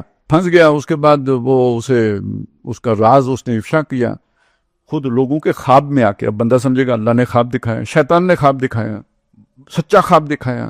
پکڑا گیا. اس کے بعد جب اسے سزائے موت ہو گئی تو شیطان اس کے پاس آیا، اسے کہتے ہیں یار میں تمہیں بچا سکتا ہوں. کہتے کیسے؟ مجھے سجدہ کرو. اب وہ راہب جو ہے اسے سجدہ کرتا ہے، وہ سجدے کے بعد کھلا کے ہنستا ہے. اب جتنی جلدی تجھے پھندا لگے اتنا اچھا ہے، توبہ کا رستہ بند، شرک کر لیا تو نے. آپ شیطان کو سمجھیں، اور یہ اللہ ہمیں سمجھا رہا ہے. اس سورہ انعام میں آیا ہے وَكَذَلِكَ نُفَصِّلُ الْآيَاتِ، ہم اس طرح اپنی آیتیں کھول کھول کے تفصیل سے بیان کرتے ہیں. وَلِتَسْتَبِينَ سَبِيلُ الْمُجْرِمِينَ، تاکہ مجرموں کے رستے کا تمہیں پتہ لگ جائے. ہمیں اس کی فکر ہی نہیں ہوتی، ہم وہ سنتے ہی نہیں، پڑھتے ہی نہیں، دیکھتے ہی نہیں. اللہ سمجھا رہا ہے کہ مجرموں کا رستہ بھی تمہیں آنا چاہیے، صرف صراط مستقیم ہی نہیں، مجرموں کے رستے کا بھی پتہ ہو. تو یہ شیطان سب سے بڑا ہمارا دشمن، اور دشمن کے بارے میں نو ہاؤ ہی نہ ہو تو کتنا بڑا خطرہ. ہم نے دیکھیں شیطان کی سوچ آتے ہی 2 سینگ آ جاتے ہیں. وہ شیطان اگر ایسا ہو تو آدم علیہ السلام اسے دیکھ کے گمراہ ہوتے، اس کی باتوں میں آتے. ہر فراڈیا معصوم چہرہ رکھتا ہے. بدمعاش جس نے مجھے رکھی ہوں، اس سے کوئی مزاربہ کرائے گا؟ ویسے ہی میرے ذہن میں آ گیا من جانب اللہ، یہ سارے نیک لوگ تھے، اسی لیے تو بندہ پھنستا ہے۔ ابھی جس نے انضمام الحق کو جو ہے نا تھوک لگایا ہے، یہ ذہن میں رکھیں، یہ آپ کو پتہ ہی نہیں، فراڈیاں معصوم ہوتا ہے شکل سے، ہر ٹھگ اگر معصوم صورت نہ ہو ٹھگ سکتا ہی نہیں، اور ٹھگا لالچی جاتا ہے۔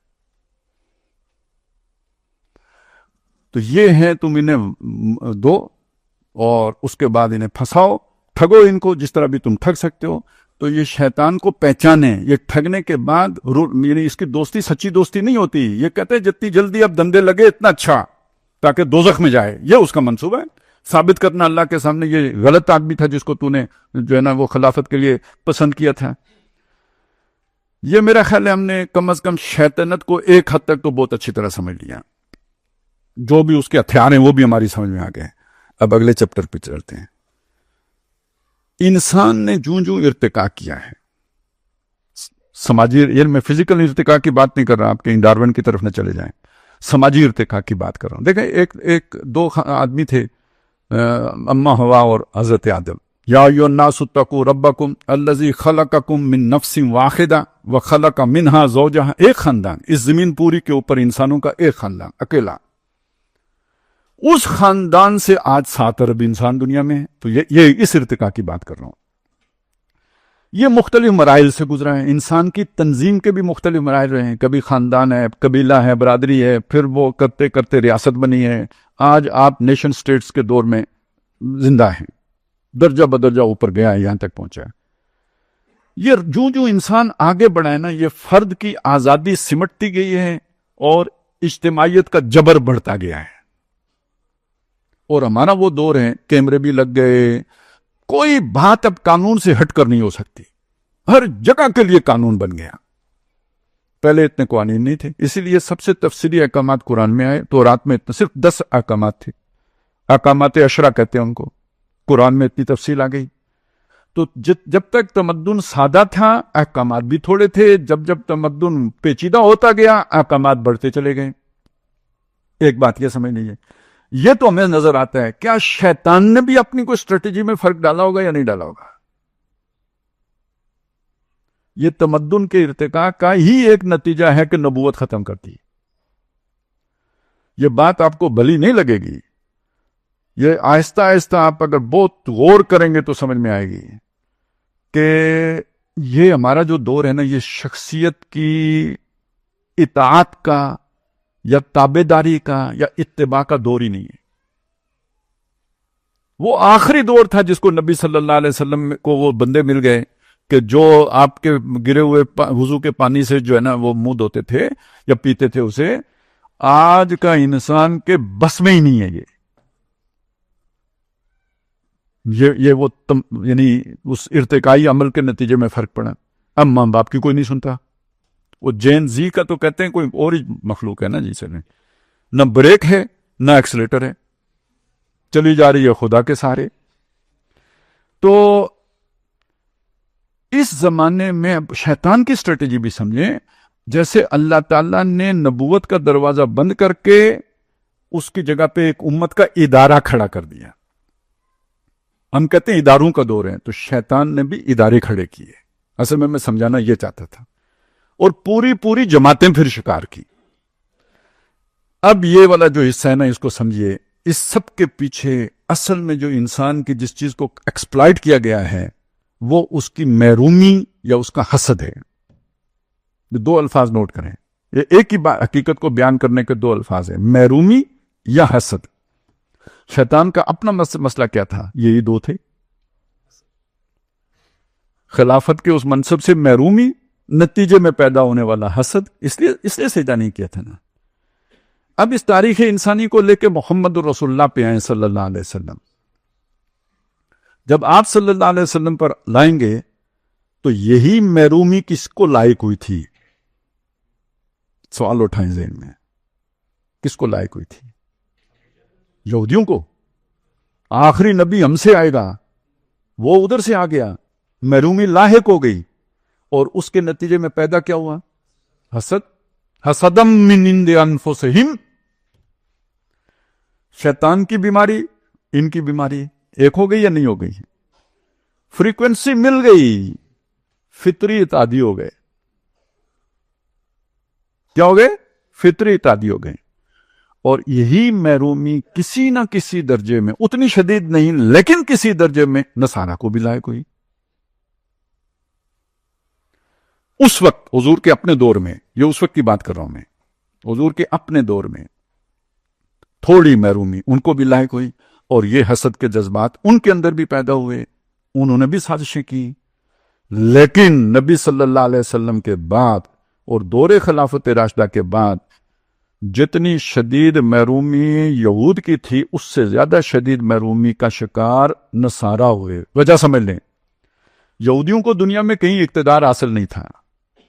ایک خناس تھا کہ we are the chosen people of the lord, نحن ابناء اللہ و احباؤہ، ہمارے علاوہ کسی اور میں نبوت آ گئی تو یہ ایک بس پیدرم سلطان بود والا ایک وہ تھا.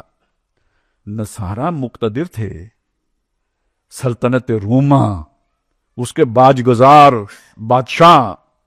مسلمانوں نے پھینٹی لگا دی سب کو، نہ کیسر رہا، نہ ان کے باج گزار سلطنتیں رہیں، سب علاقوں پہ مسلمانوں نے قبضہ کر لیا. ہوا یا نہیں ہوا؟ اس سے کوئی دل میں نفرت پیدا نہیں ہوتی. تو وہ عیسائیت جو نزول قرآن کے موقع پہ تھی وہ کوئی اور تھی، اور جو صحابہ کے دور کے بعد جس طرح کے عیسائی تھے وہ کوئی اور طرح کے تھے. وہ یہودیوں سے زیادہ شدید دشمن ہو گئے تھے مسلمانوں کے. صلیبی کون تھے؟ لاکھوں مسلمان کس نے قتل کیے تھے؟ یروشلم مسلمانوں سے یہودیوں نے چھینا تھا یا عیسائیوں نے چھینا تھا؟ اور اس عرصے میں یہودی مسلمانوں کے سپورٹر رہے ہیں. یہ ہم بھی ذرا تھوڑی سی ڈنڈی مار دیتے ہیں نا تاریخ میں. اسپین میں مسلمانوں کی فتح میں یہودیوں کا کردار بھی شامل ہے. مخبریاں انہوں نے کی تھی کیونکہ وہ تنگ آئے ہوئے تھے عیسائیوں سے. مسلمانوں نے انہیں وزیر بھی رکھا ہوا تھا. عیسائیوں کے ساتھ مسلمانوں کے جھگڑے تھے. یہ میں نے تھوڑی سی تفصیل آپ کو اس لیے بتا دی کہ جو مرض یہودیوں کا وہی مرض جماعت کے طور پر لاحق ہوا یہودیوں کو، جو شیطان کا مرض تھا، اور وہی جماعت کے طور پر لاحق ہوا نصارہ کو.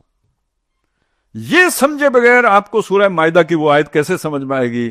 یا ایھا الذین آمنوا، اے وہ لوگوں جو ایمان لائے ہو، لا تتخذوا الیہود والنصارى اولیاء، یہود اور نصارہ کو دوست نہ بنانا. یہ ہے وہ بات. ویسے جو سورہ کاف میں، سورہ بنی اسرائیل کا تو میں نے آپ کو بتایا، سورہ کاف میں جو آیا ہے نا، ایک سوال کیا اللہ نے جب یہی قصہ بیان کیا نا آدم اور ابلیس کا. اس کے بعد یہ بھی بتایا، ایک ہی جگہ جائیں، یہ بتایا یہ کہ جن ہے، یہ فرشتہ نہیں ہے. کان من الجن ففسق عن امر ربی، یہ جن تھا. اگلی بات جو کی وہ کیا ہے؟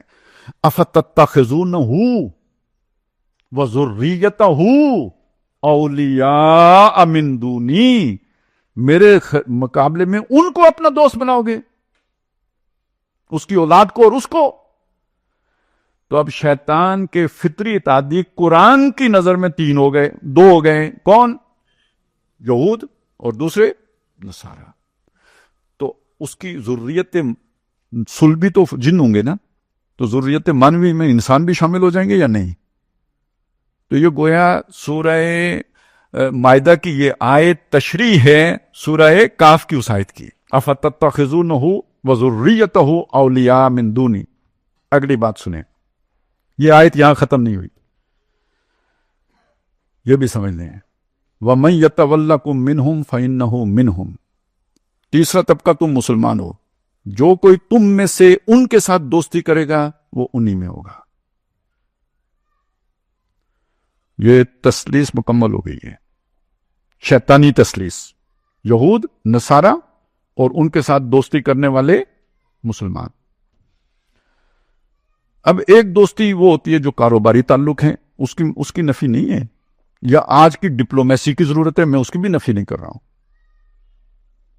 اب ذرا آپ تصور کریں اس مسلمان خاتون کا جو امارات میں رہتی ہے اور اس کے ایپسٹین کے ساتھ تعلقات ہیں، وہ اسے اب یہ تماشا نوٹ کریں، 18 سال سے پہلے شادی نہیں ہو سکتی. وہ اپنی 13 سال کی بہن اس کو پیش کر رہی ہے. کوئی آپ کو شیطانی نظام کی سمجھ آ رہی ہے یا نہیں آ رہی ہے؟ اب اس دوستی کا تو یہ تو اس سے گہری دوستی اور کیا ہو سکتی ہے؟ آپ انرجی لے رہے ہیں وہاں سے. تو جو بے شک مسلمان بھی ہوں جو ان کے ساتھ اس لیول کی دوستی کریں گے وہ ان میں شامل ہو گئے. اب آپ کو وہ تسلیث سمجھ میں آ گئی شیطانی؟ یہ حزب الشیطان ہے، معلوم حزب الشیطان ہے، یہ کلیئر، اس میں تو کوئی ابہام ہی نہیں چھوڑا اللہ نے. اور اس کے مقابلے میں حزب اللہ کیا ہے؟ وَمَن يَتَوَلَّ اللَّهَ وَرَسُولَهُ وَالَّذِينَ آمَنُوا فَإِنَّ حِزْبَ اللَّهِ هُمُ الْغَالِبُونَ. جس نے اللہ سے دوستی کر لی، اللہ کے رسول سے دوستی کر لی، اور ان ایمان والوں سے دوستی کی جو اللہ کے حقوق پورے کرتے ہیں، یہ ہیں جو اللہ کی پارٹی ہے. وہ شیطان کی پارٹی ہے، یہ اللہ کی پارٹی ہے. مقابلہ وہاں سے شروع ہوا تھا، اب کلیئر ہو گیا یہ دو پارٹیاں ہیں. اور حزب اس پارٹی کو کہتے ہیں جو لڑ رہی ہو. جماعت بھی پارٹی کو کہتے ہیں، فیہ بھی پارٹی کو کہتے ہیں. حزب وہ پارٹی ہے جو برسر پیکار ہو. ان دو پارٹیوں کی لڑائی ازل سے ہے، ابد تک رہے گی.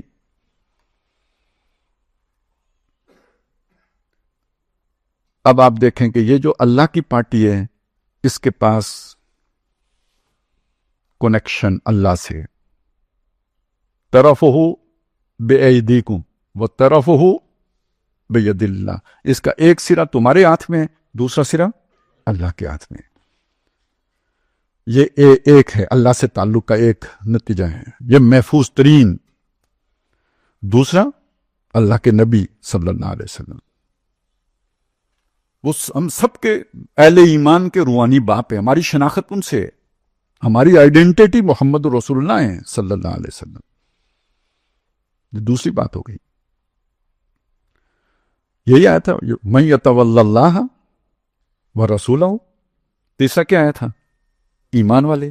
یہ کون ہیں؟ یہ آپس میں بھائی ہیں، یہ آپس میں بھائی ہیں. انما المؤمنون اخوۃ. محمد الرسول اللہ ان کے روحانی باپ ہیں. وازواجہ امہاتہم، ان کی بیویاں ان کی مائیں ہیں. یہ حزب اللہ ہے. اب آپ کو یہ سمجھ آئی گئی ہو تو یہ سمجھنا آسان ہے کہ حضور کی توہین کیوں ہوتی ہے، قرآن کی توہین کیوں ہوتی ہے. یہ حزب الشیطان نے یہ نہ کرے تو کیا کرے؟ لڑائی یہی تو لڑنی ہے اس نے. یہ مسلمان سادہ ہے، اس کو سمجھ نہیں آتی کہ یہ کیا ہو رہا ہے. یہ ہے جو خیر اور شر کا مارکا ہے. دنیا کو ہے پھر مارکائے روح و بدن پیش. تہذیب نے پھر اپنے درندوں کو ابھارا، اللہ کو پامر دیے مومن پہ بھروسہ، ابلیس کو یورپ کی مشینوں کا سہارا. اب آ جائے میں آخری جو ہے نا حصے کی طرف آتا ہوں. اس حصے میں یہ حصہ مطلب یوں سمجھیے کہ پوری گفتگو کے اعتبار سے تو میں آدھے تک پہنچا ہوں، لیکن یہ کہ اس کو میں کوشش کروں گا مختصر کرتا ہوں. بات ساری آ جائے لیکن زیادہ تفصیل میں نہ جاؤں. یہ جو حزب الشیطان کی ایک طرف دیکھیں، آپ ذہن میں رکھیں کہ ایک ذکر آتا ہے قرآن مجید میں دو جگہوں پہ یاجوج ماجوج کا. یہ سمجھ لیجئے کہ ایک پوٹینشل جو ہے نا شیطان کی طرف، جیسے جنات ہوتے ہیں ان میں شر کا مادہ زیادہ ہے، اسی طرح یہ انسانوں کی وہ قسم ہے جس میں شر کا مادہ زیادہ ہے. اور یہ گویا شیطان کے پوٹینشل حزب ہے یا پارٹی ہے. ان میں سے لوگ مسلمان ہو سکتے ہیں، یاجوج ماجوج بھی مسلمان ہو سکتے ہیں، حدیث میں آیا ہے، لیکن ان کا پوٹینشل شر والا ہے. یہ مسلمان ہو کے بھی جھوٹ نہیں چھوڑ سکتے، یہ مسلمان ہو کے بھی کاروباری ہیر پھیر نہیں چھوڑ سکتے. یہ ان کی سرشت میں جیسے جنات جھوٹ نہیں چھوڑ سکتے. تو اب یہ اسی سورہ کاف میں بھی اس کا ذکر ہے، یاجوج ماجوج کا. سورہ انبیاء میں بھی اس کا ذکر ہے. میں یہ آپ کے سامنے یہ بات رکھنا چاہتا ہوں کہ ان یاجوج ماجوج کا ذکر آتا ہے جب تو ذوالقرنین کا ذکر آتا ہے کہ اس نے ان کو کہیں قید کر دیا تھا، کوئی کسی دیوار کے پیچھے کر دیا تھا. تو اللہ تعالیٰ نے یہ بھی کہا کہ وہ اب جو ہے نا نکل نہیں سکتے وہاں سے، لیکن جب وہ وعدہ آئے گا تو ہم انہیں کھول دیں گے. وَتَرَكْنَا بَعْضَهُمْ يَوْمَئِذٍ يَمُوجُ فِي بَعْضٍ. ایک دوسرے میں جو ہے نا گتھم گتھا ہو کے نکل آئیں گے، یاجوج ماجوج کھل جائیں گے. ٹھیک ہو گیا. یہ یاجوج ماجوج کا ذکر قرآن میں بند اور کھل جائیں گے. ایک اور شخصیت کا ذکر ہے، قرآن میں نہیں ہے، حدیث میں ہے. وہ دجال ہے، اور وہ بھی بند، وہ زنجیروں میں جکڑا ہوا. اور اس کے بارے میں بھی حدیث میں یہ آتا ہے کہ ایک وقت آئے گا تو یہ بھی آزاد ہو جائے گا، یہ کھل جائے گا، یہ بند نہیں رہے گا، اس کی بھی یہ جکڑ بندی ختم ہو. تو دو چیزیں ہو گئی جو بند تھی حضور کے دور میں، بعد میں وہ کھل جائیں گی. ایک یاجوج ماجوج ہیں، دوسرا دجال ہے. اب اس کے ساتھ ایک تیسری چیز جو میں تورات سے لے رہا ہوں وہ یہ بات ہے کہ ایک چیز تو رہ گئی پچھلے اس میں سے، وہ میں آپ کو بتا دوں. ایک ہے وحی، اللہ سے تعلق، دوسرے ہیں نبی صلی اللہ علیہ وسلم. اس کے بعد ایک تیسری ہے جو مسلمان آپس میں بھائی بھائی ہیں نا، تو اس میں ایک الہام کی اور کیفیت بھی ہے. اللہ تعالیٰ اہل ایمان کو سچے خواب بھی دکھاتے ہیں. شیطان بھی دکھا سکتا ہے، اللہ بھی دکھا سکتا ہے. یہ پھر آپ کو شریعت پر رکھنا ہوگا کہ صحیح خواب آیا ہے یا غلط آیا. بعض اوقات اچانک ذہن میں کوئی بات آ جاتی ہے، جیسے ان کو مضامین غیب سے آتے ہیں تو ادھر بھی مضامین غیب سے آ جاتے ہیں. القاب کوئی بات اچانک اللہ دل میں ڈال دیتا ہے، خیال کے طور پر الفاظ ساتھ نہیں ہوتے یا الفاظ بھی القاء کر دیتا ہے. تو یہ مختلف جو ہے نا، یہ وحی ہی کی صورتیں ہیں، لیکن محفوظ وحی وہ ہے کہ جو نبی پر اتری ہے، وہ محفوظ ہے. باقی یہ سب یعنی ان میں شیطانی مداخلت ہو سکتی ہے، القاء شیطانی اس میں شامل ہو سکتا ہے. تو آپ نے آپ کو ایسا نہ سمجھیے کہ ہمیں اللہ نے ویسے ہی جو ہے نا ہاتھ پاؤں باندھ کے شیطان کے آگے ڈال دیا. نہیں، اللہ حفاظت فرما رہا ہے. وہ روشنی دوں گا، وہ نور دوں گا، وہ تیرے اندھیاروں میں گم نہیں ہوں گے. یہ والا وہ حصہ تھا جو رہ گیا، میں نے کہا یہ ذرا آپ کے سامنے آ جائے. اب آ جائیں جدھر میں بات لے کے چل رہا تھا. تو دو فریق جو ہے نا، دو ایلیمنٹ، ایک دجال اور ایک جو ہے نا وہ یاجوج ماجوج. اب اس کے ساتھ ایک تیسرا بھی شامل کیجئے. سلیمان علیہ السلام کا جب ذکر آتا ہے تو ان کے ساتھ شیاطین جن کا ذکر بھی آتا ہے. وَمِنَ الشَّيَاطِينِ مَن يَغُوصُونَ لَهُ عَمَلًا، وہ بہت سارے ان کے لیے کام کرتے ہیں. مَن يَغُوصُونَ لَهُ وَيَعْمَلُونَ عَمَلًا دُونَ ذَلِكَ، بہت سارے کام ان کے لیے کرتے، بڑے بڑے محلات بناتے تھے، بہت محنت کرتے تھے. اللہ تعالیٰ نے ان کو زنجیروں میں جکڑ کے حضرت سلیمان علیہ السلام کے کام پر لگایا ہوا تھا. وہ سب قید، تمام بڑے بڑے شیطان قید. اچھا، میں اب آپ کو بتا رہا تھا تورات کا. قرآن کا میں نے بتا دیا یاجوج ماجوج کھل جائیں گے. یہ جو شیاطین سلیمان علیہ السلام کے دور میں قید تھے، ان کے بارے میں بھی حدیث میں آیا ہے کہ جب دجال کا خروج ہوگا، یعنی جب وہ کھلے گا، یہ شیاطین بھی سارے کھول دیے جائیں گے جو سلیمان علیہ السلام کے دور سے جکڑے ہوئے چلے آ رہے ہیں. جو دجال ہے اس کا خروج کب ہوگا؟ خروج ایک علیحدہ چیز ہے، وہ آزاد کب ہوگا؟ اس کا اشارہ ہے جو تورات سے ملتا ہے، اور وہ اشارہ یہ ہے، اس میں پہلی خوشخبری نبی صلی اللہ علیہ وسلم کے لیے. فارکلیت آئیں گے، فاران کی پہاڑیوں سے فارکلیت آئیں گے، اور جب وہ آئیں گے تو ان کے 1000 سال کے بعد، اور بھی باتیں میں وہ ساری روک رہا ہوں، 1000 سال کے بعد جو پرانا سانپ ہے وہ یاجوج ماجوج کے لشکر لے کر قدسیوں کے شہروں پر ٹوٹ پڑے گا. اب اس میں کچھ اصطلاحات ہیں جو خاص تورات کی ہیں، وہ ذرا آپ سمجھ لیں. ابلیس، وہ شیطان کو، پرانا ابلیس، وہ شروع سے جس نے پھڈا ڈالا ہوا ہے. اور پرانا سانپ، ابلیس لعین، سانپ کا لفظ ابلیس کے لیے آ گیا. یاجوج ماجوج آپ سمجھ گئے کہ ان کے لشکر لے کے ٹوٹ پڑے گا. کس پر؟ قدسی. قدسی کون؟ محمد رسول اللہ کی امتی، عبادی الصالحون، یہ قدسی ہو گئے. وہ جو میں حزب اللہ ہے اس پر ٹوٹ کون پڑیں گے؟ یاجوج ماجوج کے لشکر ٹوٹ پڑیں گے.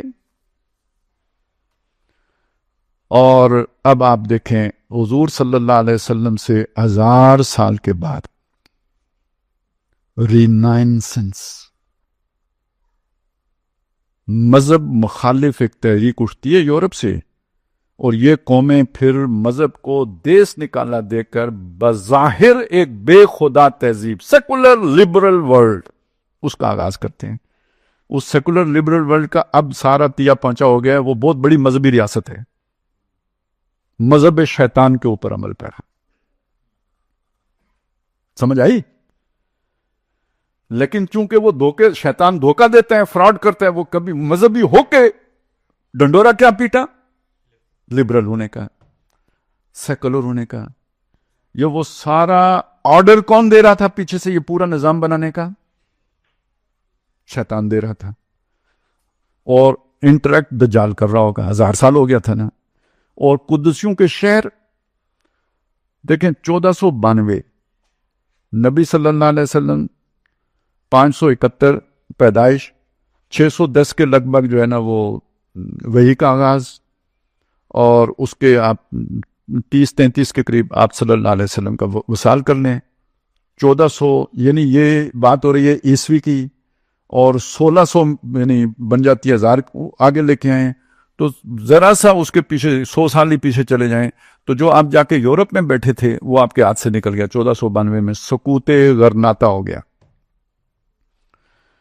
اس کے 6 سال کے بعد واسکو ڈی گاما نے، دیکھیں اب یہ جو سلطنت عثمانیہ تھی نا، یہ جو آپ نے پچھلے دنوں ڈرامہ دیکھا ہے، وہ بہت طاقتور تھی. ادھر سے تو پینیٹریشن ممکن ہی نہیں تھا کہ وہ یورپ سے آگے بڑھ کے قدسیوں کے شہروں پہ ٹوٹتے. تو رستہ ڈھونڈا ہے 1498 میں واسکو ڈی گاما نے، وہ افریقہ کے نیچے سے round the Cape of Good Hope, وہاں سے وہ لیفٹ مڑا ہے اسپین سے نیچے اتر کے تو، اور وہ پہنچ گئے ہندوستان. انگریز آنا شروع ہوئے اور یہاں پہ پہلے وہ بادشاہوں کے ساتھ تجارت اور یہ وہ، اور کرتے کرتے انہوں نے کچھ علاج معالجے بھی کیے ہمارے بادشاہوں کے، انہوں نے بدلے میں پلاٹ الاٹ کیے، اور پھر کرتے کرتے ایسٹ انڈیا کمپنی چھاتی چلی گئی اور سلطنت مغلیہ کا سورج جو ہے وہ غروب ہوتا چلا گیا.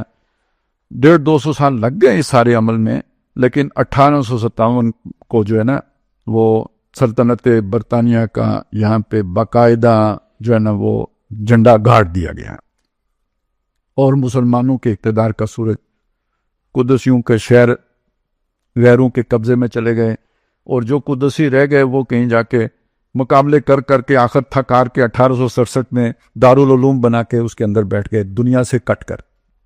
چارہ ہی نہیں رہا. اصحاب کاف کی مانند اس کی سنت زندہ کرنے پر مجبور کر دیے گئے. اور پھر یہ ہندوستانی فوجی تھی جو بھرتی ہو کے جنہوں نے جا کے عرب میں یروشلم، جس کو آج ہم رو رہے ہیں، مسجد اقصی، یہ ترکوں سے چھین کر انگریزوں کو دلایا. ترکوں سے چھین کر انگریزوں کو دلایا. اور سلطنت عثمانیہ پہلے مرد بیمار پیچھے سے آئے نا، اور کرتے کرتے ڈوب گیا. چاک کر دی ترک نادان خلافت کی قبا، سادگی اپنوں کی دیکھ اوروں کی یاری بھی دیکھ، اور یہ ہو گیا. اب آپ سورہ انبیاء میں جو یاجوج ماجوج کا ذکر آیا وہ سنیں. وَحَرَامٌ عَلَىٰ قَرْيَةٍ أَهْلَكْنَاهَا أَنَّهُمْ لَا يَرْجُونَ، جو بستی ہلاک کر دی گئی دوبارہ وہ آباد نہیں ہو سکتی. میں زیادہ تفسیری نکات میں اس وقت نہیں جا سکتا، صرف اتنی بات آپ کے سامنے عرض کر دوں. ظاہر صدوم، عمورہ، عاد، سمود کا ذکر نہیں ہو رہا، یہ کسی ایسی بستی کا ذکر ہو رہا ہے جو دوبارہ آباد ہو سکتی ہے. وہ کون سی بستی ہے؟ جو بستی اللہ نے الاٹ کی تھی یہودیوں کو، یروشلم. وہ یروشلم ان کے ہاتھ سے نکل گیا. جب قرآن نازل ہو رہا ہے ان کے ہاتھ میں نہیں ہے. یہ اب یروشلم میں واپس یہودی نہیں آ سکتے. حتیٰ اذا فتحت یاجوج و ماجوج وہم من کل حدب ینسلون، جب تک کہ یاجوج ماجوج کے لشکر نہ کھل جائیں اور وہ ہر ٹاپو سے، جزیرے سے، ساحلی علاقے سے تیزی کے ساتھ حرکت کرتے ہوئے سریع الحرکت افواج لے کے نہ آ جائیں، اس وقت تک یہ بستی دوبارہ آباد نہیں ہو سکتی. تو یہودیوں کو لا کے یہاں کس نے آباد کیا؟ نصارہ نے آباد کیا. اب وہ فرنٹ لائن ہو گئے ہیں. اب یہودی پیچھے چلے گئے تھے، وہ فرنٹ لائن پہ آ گئے ہیں. آپ ابھی تک اسی بات میں ہیں کہ نصارہ تو ہمارے کچھ ہمدرد ہیں، یہودی زیادہ سخت ہیں. وقت کے دریا میں بہت سا پانی جو ہے وہ بہہ گیا ہے. اب چیزیں پلٹ گئی تھیں، بدل گئی تھیں. یہودیوں سے زیادہ سختی جو ہے نا وہ عیسائیوں، وہ زیادہ صہیونی تھے. انہوں نے لا کے یہ برطانیہ، یہ فرانس، یہ امریکہ، یہ ساری بڑی بڑی طاقتیں یہ اس میں شامل تھی، ان کو لا کے وہاں بات کرنے میں. آج تک انہیں پروٹیکشن کون دیتا رہا؟ یہی طاقتیں دیتی رہیں.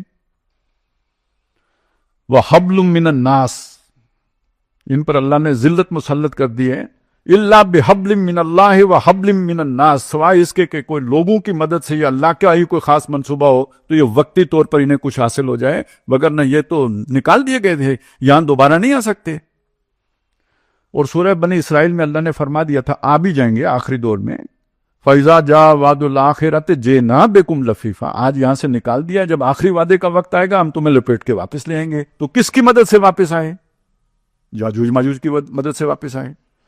اور وہ ان کے پیچھے کون تھا؟ پرانا سانپ۔ تو یہ قومیں کون ہوئی؟ یہ اس میں سمجھ میں آئی نا، یہ یاجوج ماجوج کی قومیں ہیں۔ اور یہ میں پہلا بندہ نہیں ہوں جو یہ بات آپ کے سامنے کہہ رہا ہوں، یہ مولانا مناظر حسن گیلانی نے اس کتاب میں لکھا، جو میں نے آپ کو شروع میں حوالے دیے تھے نا، جو میں اس میں سے گزرا ہوں، تو اس میں التذکیر بصورت الکاف، یہ ان کی کتاب کا نام ہے، اسے پڑھیں، اس میں انہوں نے ان پوری اقوام کو یاجوج ماجوج قرار دیا ہوا ہے۔ اس کے قریب ترین بات جو ہے نا ابوالکلام آزاد نے کی ہوئی ہے، اور علامہ اقبال نے تو کھل کے کہہ دیا نا، کھل گئے یاجوج و ماجوج کے لشکر تمام، چشم مسلم دیکھ لے تفسیر حرف ینسلون۔ یہ جو میں نے آپ کے سامنے پورا مضمون رکھا ہے نا، یہ اللہ نے 1 صدی پہلے اقبال پر کھول دیا تھا۔ ابلیس کی مجلس شورا پڑھیں، پورا جو آپ اپسٹین کا جزیرہ کی فائلیں پڑھیں اور ابلیس کی مجلس شورا پڑھیں، معلوم ہوتا ہے دیکھ کے آیا ہوا تھا، اتنی تفصیل سے بیان کر دیا۔ اور اس پورے سیاسی نظام کے اوپر ذرا تبصرہ پڑھیں، اس کھیل میں تعین مراتب ہے ضروری، شاطر، اب شاطر آپ فٹ کر لیں جو بھی ہے، اپسٹین ہے یا اس کا باس ہے، اس کی فائلوں میں کسی باس کا بھی ذکر ہے، لوگ کہتے ہیں نیتن یاہو ہے، اس کا باس دجال ہے۔ شاطر کی عنایت سے تو فرضی میں پیادہ، بیچارہ پیادہ ووٹر، بیچارہ پیادہ تو ہے ایک مورائے ناچیز، فرضی یعنی ٹرمپ، ہمارا فرضی تو خیر آپ کو پتہ ہے، وہ تو فرضی ہے نا، اصل فرضی جو ہے پوری دنیا کو چلانے والا ٹرمپ، فرضی سے بھی ہے پوشیدہ شاطر کا ارادہ۔ کوئی سمجھ آئی؟ یا تو اعلامی اشعار ہیں یا پھر کوئی مشاہدہ ہے، کوئی کشف ہے جو ہوا ہے، سارا کچھ دیکھا ہے، پھر اسے اللہ نے الفاظ دیے۔ یہ ایک آئیڈیا القاء ہوا، پھر اس کے لیے الفاظ اعلام ہوئے۔ گاہ میری نگاہ تیز چیر گئی دل وجود، گاہ الجھ کے رہ گئی میرے توہمات میں۔ واتقوا بصیرت المومن، مومن کے بصیرت سے ڈرو، انہ ینظر من نور اللہ، وہ اللہ کے نور سے جو حصہ پاتا ہے اس سے دیکھتا ہے۔ اللہ ولی الذین آمنوا یخرجہم من الظلمات الی النور، اندھیاروں سے نکال کے روشنی۔ یہ شیطان کے اندھیارے تھے نا، تے بتے ظلمات بعضها فوق بعض، تو اللہ روشنی بھی دکھاتے ہیں، دکھائی، بیان بھی ہو گئی، ہمارے سر سے بھی گزر گئی۔ تو میں آپ کے سامنے جو بات رکھ رہا ہوں وہ یہ کہ اب دجال کو قید نہ سمجھیے، شیطانی پارٹی، اس کا سیکنڈ ان چارج 2IC وہ دجال، وہ in action, full in action اس وقت دنیا میں۔ اور یہ جو سارے جو اس طرح کے پلیٹ فارم ہیں، یہ یوں سمجھیے کہ جو یہ بیر ظلمات ہے نا، یہ شیطانی بیر ظلمات، اس کا ایک جزیرہ ہے چھوٹا سا، جو یہ ایپسٹین کا جو یہ سارا کچھ ظاہر ہوا ہے، یہ ہر ریاست کے اندر دھسا ہوا ہے، رچا بسا ہوا ہے۔ خون میں یعنی جیسے رگوں میں خون دوڑتا ہے، اس طرح ریاست کے اسٹیٹ کرافٹ کے اندر یہ نظام دوڑتا ہے۔ ایپسٹین کے جزیرے پہ جو کچھ ہوا، کیا لاہور کے جاوید نے 100 بچے نہیں قتل کر کے اسی طرح ختم کیے؟ جو کچھ آپ نے ایک واقعہ پڑھا تھا، وہ جو قصور کی کوئی بچی تھی جو اغوا کر کے بے دردی سے قتل کر کے وہ جو کر دی تھے، اس کو جوڑ دیتے ہیں بچوں کے ساتھ زیادتی۔ یہ مسئلہ سارا شیطانی ہے۔ یا یہ اسلام آباد میں وہ جو ایک لڑکی قتل ہو گئی تھی، وہ جو اپنے دوست نے، نور مقدم،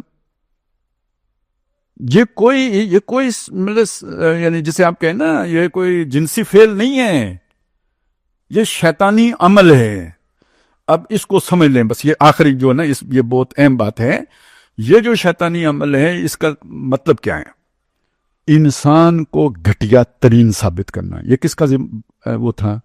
شیطان کا ایجنڈا تھا. یہ سارا کچھ کیے بغیر، جس سے کراہت آئے، خود ہمیں بھی آتی ہے. تو اب شیطان اس کا کتنا حظ اٹھاتا ہوگا کہ میں نے I have done my job, جو اس کی اس لیے بھی ضرورت ہے. اور دوسری بات یہ کہ جنہوں نے بعد میں انسانوں کے اوپر ظلم کرنے ہیں، ان سے پہلے یہ سارا کچھ اگر نہیں کرایا جائے گا تو حکمران بن کے ایٹم بم کیسے گرائیں گے؟ آپ بٹن دبانے سے پہلے سوچیں کہ یہ جہاں جا کے پھٹے گا کیا ہوگا. آپ اس کے بعد بٹن دبا سکتے ہیں؟ تو لوگ فیصلے کرتے ہیں. وہ پائلٹ بعد میں پاگل ہو جاتے ہیں.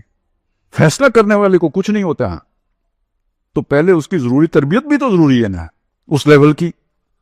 یہ وہ تربیتی پروگرام ہے. یہ ٹرانسفارمیشن کا پورا پروجیکٹ ہے، انسان کو ٹرانسفارم کرنے کا. اب آئیں فَلَا يُغَيِّرُنَّ خَلْقَ اللَّهِ، ایک تو وہ ڈی این اے بدل کے شروع ہی سے ٹرانسفارم کر دو، اور جن کا ہے انہیں پھر رفتہ رفتہ. دیکھیے حضور نے فرمایا تھا ہر پیدا ہونے والا بچہ فطرت سلیم پر پیدا ہوتا ہے. یہ اس کے ماں باپ ہیں جو اسے بدل کے کچھ سے کچھ بنا دیتے ہیں. تو جو فطرت سلیم پر پیدا ہوئے ہیں ان کو تربیت سے، ماحول سے، ویکسینیشن سے بدل دو، اور جو باقی بچے ہیں ان کی نسل بگاڑ دو. اب آ جائیں نسل بگاڑنے کی طرف. ایک تو اس کی بات آ گئی، فائلوں میں آ گئی ڈی این اے کے ذریعے سے، لیکن دوسری بات میں پہلے ذکر کر چکا ہوں، اب میں آپ کے سامنے ذرا اسے کھول دینا چاہتا ہوں. اور وہ بات ہے دنیا میں زنا کو ترویج دے کر ایک حرامی نسل پیدا کر دینا کہ جس کے اندر خیر کا ریسیپینٹ ہی موجود نہ ہو. دیکھیں قرآن مجید میں اس طرح کے مضامین بیان ہوئے ہیں کہ نبی آپ کیا سمجھتے ہیں کہ یہ سنتے ہیں اور غور کرتے ہیں؟ انہم الا کالانعام، یہ نہیں ہے مگر چوپائے ہیں. یہ کیا بات ہے؟ یہ بات ہے میں یہ تقریر بھینس کو سناؤں کوئی فائدہ ہوگا اسے؟ لیکن کیا سنے گی یا نہیں سنے گی؟ سنے گی، سمجھ نہیں آئے گی. تو اے نبی آپ سمجھتے ہیں کہ یہ سنتے ہیں اور سوچتے ہیں؟ نہ، یہ نہیں سن سکتے، سمجھ نہیں سکتے. آواز پڑتی ہے کانوں میں، سمجھ نہیں سکتے. وَمَثَلُ الَّذِينَ كَفَرُوا كَمَثَلِ الَّذِي يَنْعِقُ بِمَا لَا يَسْمَعُ إِلَّا دُعَاءً وَنِدَاءً. مثال ان کافروں کی ایسی ہے جیسے وہ شخص کہ جو نہیں سن سکتا سوائے اس کے کہ جیسے دور سے کوئی آواز آتی ہے تو کان میں پڑتی ہے، سمجھ نہیں آتی کہ کیا ہے. پکار کو سن لیتا ہے، ندا سن لیتا ہے، سمجھ نہیں آتی کہ کیا ہو رہا ہے، کیونکہ بہت دور سے بات کی جا رہی ہوتی ہے. کبھی کبھی نیٹ ورکنگ میں، اب یہ دور سے بات آپ کو کیا معلوم وہ آلہ دینا کس شے کو کہتے تھے، لیکن یہ کہ چلیں آپ کا نیٹ ورک خراب ہو تو آواز تو آ رہی ہوتی ہے، سمجھ نہیں آ رہی ہوتی. وہ چیزیں جو کہی گئی ہیں یہی جانوروں کے ساتھ ہوتا ہے، یہی انسانوں کے ساتھ ہوتا ہے. وَإِذَا قَرَأْتَ الْقُرْآنَ جَعَلْنَا بَيْنَكَ وَبَيْنَ الَّذِينَ لَا يُؤْمِنُونَ بِالْآخِرَةِ حِجَابًا مَسْتُورًا. اے نبی جب آپ قرآن پڑھتے ہیں تو آپ کے درمیان اور جو لوگ آخرت کا یقین نہیں رکھتے ان کے درمیان ایک خفیہ پردہ طاری کر دیتے ہیں، ہم پردہ طاری کر دیتے ہیں. یہ اس کو میں کہہ رہا ہوں ان کا وہ ریسیپینٹ ہی نہ رہے کہ جو اس وحی کو سمجھ سکے. اب یہ نقطہ جو ہے نا سمجھنے کا ہے. میں اور آپ کمیونیکیٹ کر رہے ہیں، یہ ذہن کی باتیں ہیں. محمد الرسول اللہ صلی اللہ علیہ وسلم کے دل پر قرآن اترا ہے. یہ میں آیتیں جو آپ کے ساتھ شیئر کر رہا ہوں یہ آپ سن رہے ہیں، کان سے جا رہی ہیں ذہن میں. یہ اگر دل میں اتریں گی نہیں تو انفارمیشن ہے. دل میں تب اتریں گی جب آپ پہلے سے آپ کے اندر یہ آئیڈیا موجود ہے. اللہ نے رکھا ہوا ہے، میں نے نہیں رکھا، اللہ نے رکھا ہے. یہ یاد دہانی ہے میں جو کرا رہا ہوں، اس سے وہ دل کی آنکھ کھل گئی، آپ کو سمجھ آ گیا.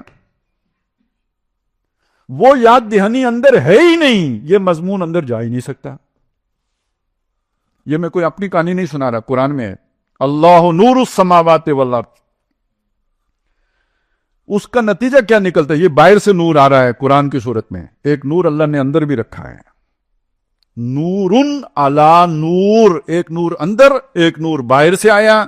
اس دونوں کے ملنے سے جیسے یہ بلب کی روشنی اور میری آنکھ کی روشنی مل کر چیزیں دکھاتی ہے. آنکھ اگر بجھ جائے بلب جلتا رہے نظر نہیں آئے گا, اور بلب بجھ جائے آنکھ کھلی رہے نظر نہیں آئے گا.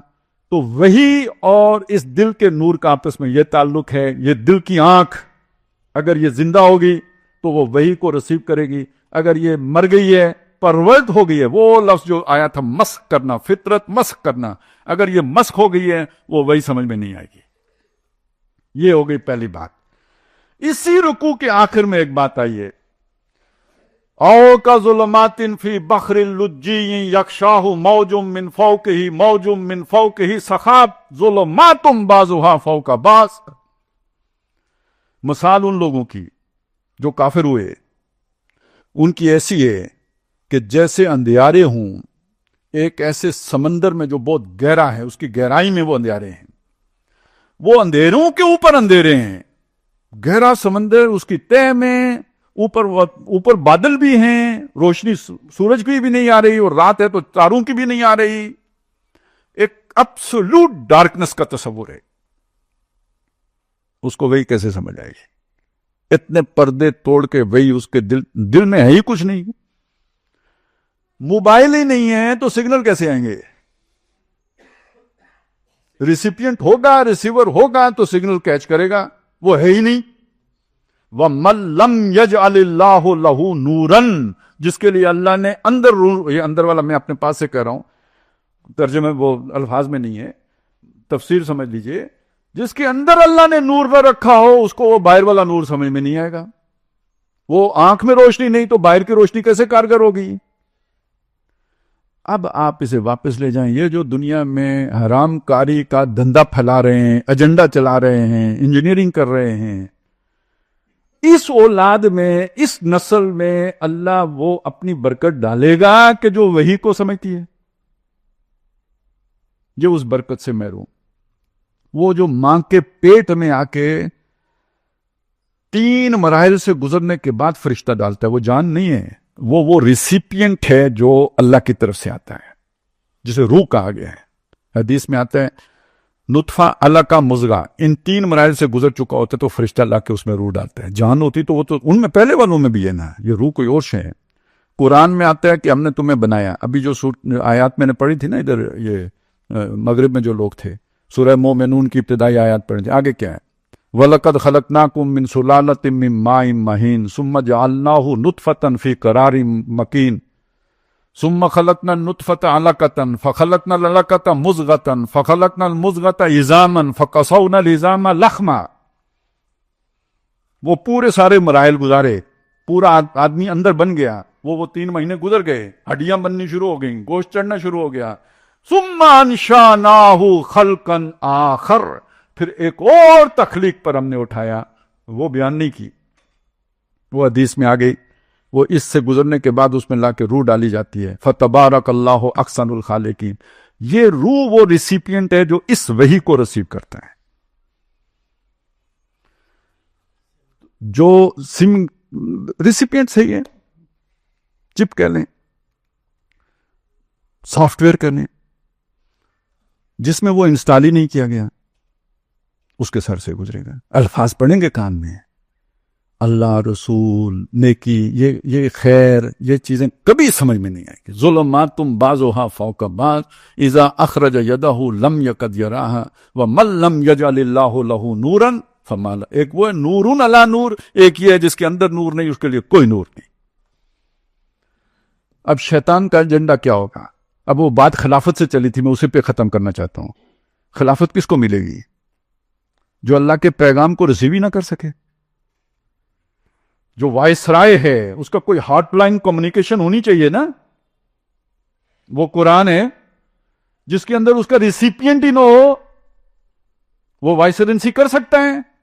تو شیطان فساد جا کے کہاں پیدا کرے گا؟ ایسے انسان, دجال انسان کھڑے کر دو جو اس قرآن کے ساتھ کنیکٹڈ ہی نہ رہیں. تو خلیفہ ہیں, بش خلیفہ تھا, ٹرمپ خلیفہ ہے, جیسے فرعون اور جیسے نمرود تھے. جیسے وہ شیطان تھے ایسے یہ بھی شیطان ہے. اور پوری دنیا میں ابھی وہ میں آپ کو جو بتا رہا تھا امارات کا حال، ویسے فائلیں سب کی، آپ اور میری تو زندگی لگ جائے، وہ پتہ 35 لاکھ صفحے ہیں نا، 35 لاکھ، وہ ابھی کچھ ریلیز ہوئی ہیں، ساری ریلیز بھی نہیں ہوئی، سلیکٹڈ ریلیز ہوئی ہیں، جو خود امریکہ کے مفاد پہ ضرب ڈالنے والی ہیں وہ نہیں ریلیز ہوئی ہیں، اور یہ صرف ایک جزیرے کی خبریں ہیں۔ یہ ہے جنت ارضی شیطان کی اس دنیا میں، دھوکے کی جنت، وہ جو دجال کی تھی جس کا وہ آتا ہے، اس کا ایک جھلک ہے، یہ اس سے بڑی بھی بنائے گا۔ اب میری اور آپ کی حفاظت کس میں ہے؟ کوئی اس وقت وہ اللہ کے نبی نے جو نظام قائم کیا تھا، وہ ایک ذوالقرنین نے دیوار بنائی تھی، محمد الرسول اللہ نے خلافت کی دیوار بنائی تھی، 1000 سال اس کے اثرات کی وجہ سے یہ شر دور رہا ہے، پھر وہ ٹوٹ گئی، وہ دیوار بھی ٹوٹ گئی، خلافت کی دیوار بھی ٹوٹ گئی۔ اب مجھے بتائیں دنیا کی حکومتوں میں سے کوئی حکومت آپ کی ہندوستان سے حفاظت کرنے والی مطلب فوجیں تو ہمارے پاس ہیں، یہ شیطانوں کے ان لشکروں کی ویژن ہی نہیں ہے، ہتھیاروں کا ہی نہیں پتا۔ تو اس میں اللہ تعالیٰ نے جو ہتھیار آپ کے ہاتھ میں دیا ہے نا، وہ اپنی کتاب ہے، اسی سورہ کاف میں آیا ہے وَلَن تَجِدَ مِن دُونِهِ مُلْتَحَدًا، اس کے سوا اپنے لیے کوئی پناہ گاہ نہیں پاؤ گے۔ وَاتْلُ مَا أُوحِيَ إِلَيْكَ مِن كِتَابِ رَبِّكَ لَا مُبَدِّلَ لِكَلِمَاتِ اللَّهِ وَلَن تَجِدَ مِن دُونِهِ مُلْتَحَدًا، اپنے رب کی کتاب کی آیات کو تلاوت ان کی کرو، اس کی پیروی کرو، اس کی اتباع کرو، اللہ کے کلمات کو کوئی بدلنے والا نہیں۔ خلافت دنیا میں اللہ کی قائم ہو کے رہنی ہے، کوئی اسے بدل نہیں سکتا، جتنا بڑا منصوبہ بنا لے اللہ قائم کر کے رہے گا۔ وَلَقَدْ كَتَبْنَا فِي الزَّبُورِ مِن بَعْدِ الذِّكْرِ أَنَّ الْأَرْضَ يَرِثُهَا عِبَادِيَ الصَّالِحُونَ، کر کے چھوڑے گا، اللہ کے ارادے کو کوئی بدل نہیں سکتا۔ لَا مُبَدِّلَ لِكَلِمَاتِ، اور خود تمہارے لیے وَلَن تَجِدَ مِن دُونِهِ مُلْتَحَدًا، اس کے سوا کوئی جو ہے نا پناہ گاہ نہیں ہوگی۔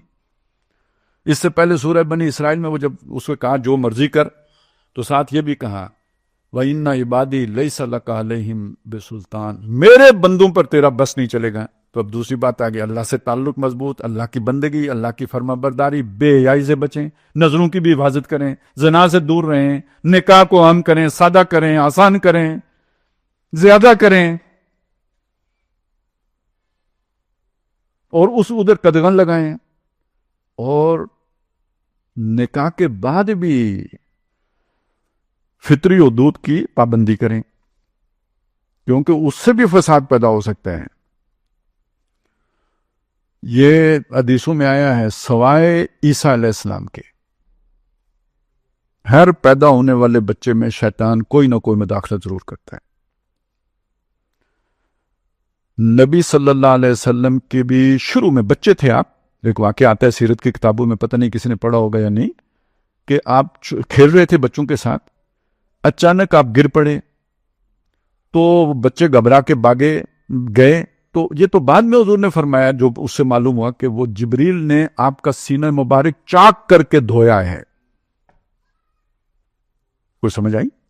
اور دوسری مرتبہ یہ کام کب ہوا ہے؟ جب معراج پہ لے کے جانا تھے۔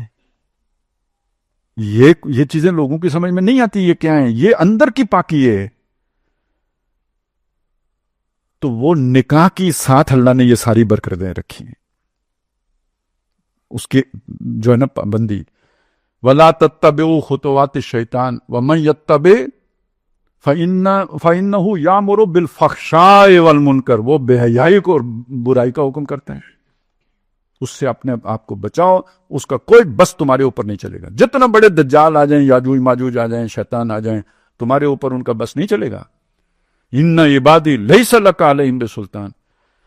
ویسے یہ جو کہیں مجبور ہو ہی جائیں، ہمارے ساتھی ہوتے ہیں، اب کوئی ایسی ویکسینیشن ہے جو لازمی وہ جانی نہیں چھوڑتے، تو کیا کریں، مجبور ہو گئے۔ تو بہرحال اللہ تعالیٰ کا کلام ہے، مجبور بندے کا جو ہے جہاں پہ کوئی سبب نہ ہو وہاں لا ہے۔ تو یہ اس طرح کی آیات حفاظت کا ذریعہ بن سکتی ہے۔ میں سمجھتا ہوں کہ ان کا ورد کرنا چاہیے، انہیں دم کرنا چاہیے، ان عبادی لیس لک علیہم بسلطان وکفا بربک وکیلا، کام بنانے کے لیے تیرا رب بہت، بس کسی کی ضرورت نہیں، انف، اس سے بڑھ کر کون ہے؟ تو شیطان کے سارے فریب کو دیکھ کر گھبرا نہ جانا، وہ تمہارے ساتھ ہے، تمہارا رب تمہاری حفاظت فرمائے گا۔ اقبال نے ایک بات اور کہی ہے، وہ اس سے اسی کے ساتھ جڑی ہوئی ہے، آگ ہے، اولاد ابراہیم ہے، نمرود ہے، کیا کسی کو پھر کسی کا امتحان مقصود ہے؟ جو سارا فریب دیکھ کے آپ کو لگتا نہیں، تو پھر ابراہیم علیہ السلامی کو یاد کرو، رب وہی ہے آج بھی، قلنا یا نارو کونی بردم و سلامن علی ابراہیم، ہم نے کہا آگ ابراہیم کے اوپر ٹھنڈی ہو جا۔ یہ ساری شیطان کی چالیں اللہ کے نیک بندوں کے اوپر ٹھنڈی نہیں کارگر ہوگی، گارنٹی اللہ کی۔ بھئی اللہ ان کی مدد نہیں کرے گا تو دنیا میں اللہ کا منصوبہ ہی سارا یہ فلاپ کر دیں گے نا، کرنی ہی کرنی ہے۔ جیسے اللہ نے دنیا میں زندگی برقرار رکھنے کے لیے بارش برسانی ہی برسانی ہے، ایسے ہی اللہ نے حق کو قائم رکھنا ہی رکھنا ہے۔ آپ حق کے ساتھ جڑ جائیں گے بچ جائیں گے، نہیں جڑیں گے، ابھی یہ پھر ایک عرصے کے بعد چلتا ہے۔ یہ نوح علیہ السلام نے بھی فرمایا تھا، جب بد دعا دی تھی نا تو اللہ سے کہا تھا ایک گھر باقی نہیں چھوڑنا، لا تذر علی الارض من الکافرین دیارا انک ان تذرہم یضلوا عبادک، اگر تو نے ایک کو بھی باقی چھوڑا یہ تیرے بندوں کو گمراہ کریں گے، ولا یلدوا الا فاجرا کفارا، نہیں جنیں گے مگر فاجر اور کافر ہی جنیں گے۔ فاجر سمجھنے ڈھیٹ، بدماش، بے شرم، گناہ کر کے بھی جسے کوئی شرم نہ آئے، جیسے آج کے حکمران ہیں، وہ ابسٹین والے سارے آپ کے سامنے، کوئی شرم نہیں، کوئی حیا نہیں۔ یہ بے شرم آدمی، ڈھیٹ لوگ یہی جنیں گے، تو یہ جننے کے ساتھ جوڑا انہوں نے۔ تو جب پوری نسل ہی فسادی ہو جائے، ڈی این اے ہی بدل دیا جائے، تو اب اس کے سوا کیا علاج ہے کہ ختم کر دیا جائے؟ تو بچے گا کون؟ جو اپنی حفاظت کرے گا، اپنے وہ جو اللہ نے اس کے اندر امانت رکھی ہے، اِنَّا عَرَضْنَا الْأَمَانَةَ عَلَى السَّمَاوَاتِ وَالْأَرْضِ وَالْجِبَالِ، ایک امانت ہے جس کو ہم نے پہاڑوں کے سامنے پیش کیا، آسمانوں کے سامنے پیش کیا، زمین کے سامنے پیش کیا، فَأَبَيْنَا أَن يَحْمِلْنَهَا، وہ بس میں ہی نہیں تھا اس کو اسے اٹھا سکتے، وَحَمَلَهَا الْإِنسَانُ، انسان نے اٹھا لی۔ اب اس کی حفاظت کرو، جو حفاظت کرے گا وہ ایمان اور عمل صالح والا ہوگا، جو نہیں کرے گا کان ظلومن جہولا، اس امانت سے پہلے ظالم بھی تھا، جاہل بھی تھا، یفسد فیہا ویسفک الدماء، خون بہاتا بھی تھا۔ یہ امانت ہے جس نے آ کے اسے کنٹرول کیا، جو اپنی اس امانت کی حفاظت کرے گا وہ سروائیو کرے گا، اور جس نے اپنی وہ امانت ضائع کر دی وہ ضائع کر دیا جائے گا، کوڑے کرکٹ کی طرح ضائع کر دیا جائے گا۔ اب یہ بات دیکھیں کس طرح، پتہ نہیں، مجھے تو بالکل نہیں سمجھ آتی علامہ اقبال کی کہ بھئی وہ یہ کیا چکر ہے۔ پہلی بات سنیں، بڑی مطلب مذاق لگے گی، مذاق کے اندازی میں کیے، ہم مشرق کے مسکینوں کا دل مغرب میں جا اٹکا ہے، وہاں کنٹر سب بلوری ہیں، یہاں ایک پرانا مٹکا ہے۔ اب یہ بالکل ہنسنے والی بات ہے، ایک طرح سے ظریفانہ انداز میں تبصرہ کیا وہ لوگ کہ جو مغرب کو امام بنا کے بیٹھے ہوئے ہیں۔ اگلی بات انتہائی سیریس، اس دور میں سب مٹ جائیں گے، اس دور میں سب مٹ جائیں گے، ہاں باقی وہ رہ جائے گا جو قائم اپنی راہ پہ ہے اور پکا اپنی ہٹ کا ہے۔ راہ صراط مستقیم، ہٹ ایمان، ہٹ دھرمی جسے کہتے ہیں، دھرم نہیں چھوڑنا، مذہب نہیں چھوڑنا، اس سے پیچھے نہیں ہٹنا، یہی بچیں گے، باقی سب فنا کے گھاٹ اتریں گے۔ صاف بات کہہ دی، اور قرآن نے ایک اصول بیان کر دیا ہے، وَلَوْ اتَّبَعَ الْحَقُّ أَهْوَاءَهُمْ، اگر حق لوگوں کی پیروی، خواہشات کی پیروی کرے، لَفَسَدَتِ السَّمَاوَاتُ وَالْأَرْضُ وَمَنْ فِيهِنَّ، آسمان میں، زمین میں، جو ان کے مابین ہے، سب میں فساد بڑھ جائے۔ یہ اللہ نہیں کرتا، حق کو خواہشات کے تابع نہیں ہونے دیتا، آج دنیا خواہشات کی دنیا ہے یا نہیں؟ سارے قوانین خواہشات کے تابع بنتے ہیں یا نہیں؟ یہ کب تک چل سکتا ہے؟ نہیں چل سکتا. یہ اللہ کی سنت کے خلاف ہے. وَلَن تَجِدَ لِسُنَّتِ اللَّهِ تَبْدِيلًا، تم اللہ کی سنت کو کبھی بدلتا نہیں پاؤ گے. بل نقذف بالحق علی الباطل فیدمغہ، ہم حق کی ضرب لگاتے ہیں باطل کے اوپر، وہ اس کا بھیجا نکال دیتے ہیں. تو پہلی بات حفاظت کا تقاضا میں نے آپ کو بتا دیا، اللہ سے مضبوط تعلق، اس کے بندے بننا، حفاظت اللہ فرمائے گا. دوسرا، اس باطل کو چیلنج کرنا، گٹ پکڑ کے نہیں بیٹھنا، چھپ کے نہیں بیٹھنا، کنارے نہیں لگنا، اس کے سامنے کھڑے ہونا. اللہ کی مدد تبھی آتی ہے جب آپ اللہ کی غیرت میں اللہ کے ان دشمنوں کے مقابلے میں بات کرتے ہیں. نہ ملامت سے ڈرتے ہیں، نہ گالی سے ڈرتے ہیں، نہ کوئی اور جو ہے نا آپ کو خوف لائق ہوتا ہے. انما الشیاطین یخافون اولیاء، یہ جو شیاطین ہوتے ہیں یہ اپنے دوستوں کو ڈراتے ہیں، یا اپنے دوستوں سے ڈراتے ہیں. فلا تخافون، ان سے مت ڈرو، وخافونی، مجھ سے ڈرو. ان کا خوف کیے بغیر، انما ذالکم الشیطان یخفف اولیاء، یہ شیطان ہے جو تمہیں اپنے دوستوں کو ڈراتا ہے یا اپنے دوستوں سے تمہیں ڈراتا ہے. تو یہ بات اب سمجھ لیجئے کہ یہ حزب اللہ بننا ہے، اللہ کی پارٹی بننا ہے.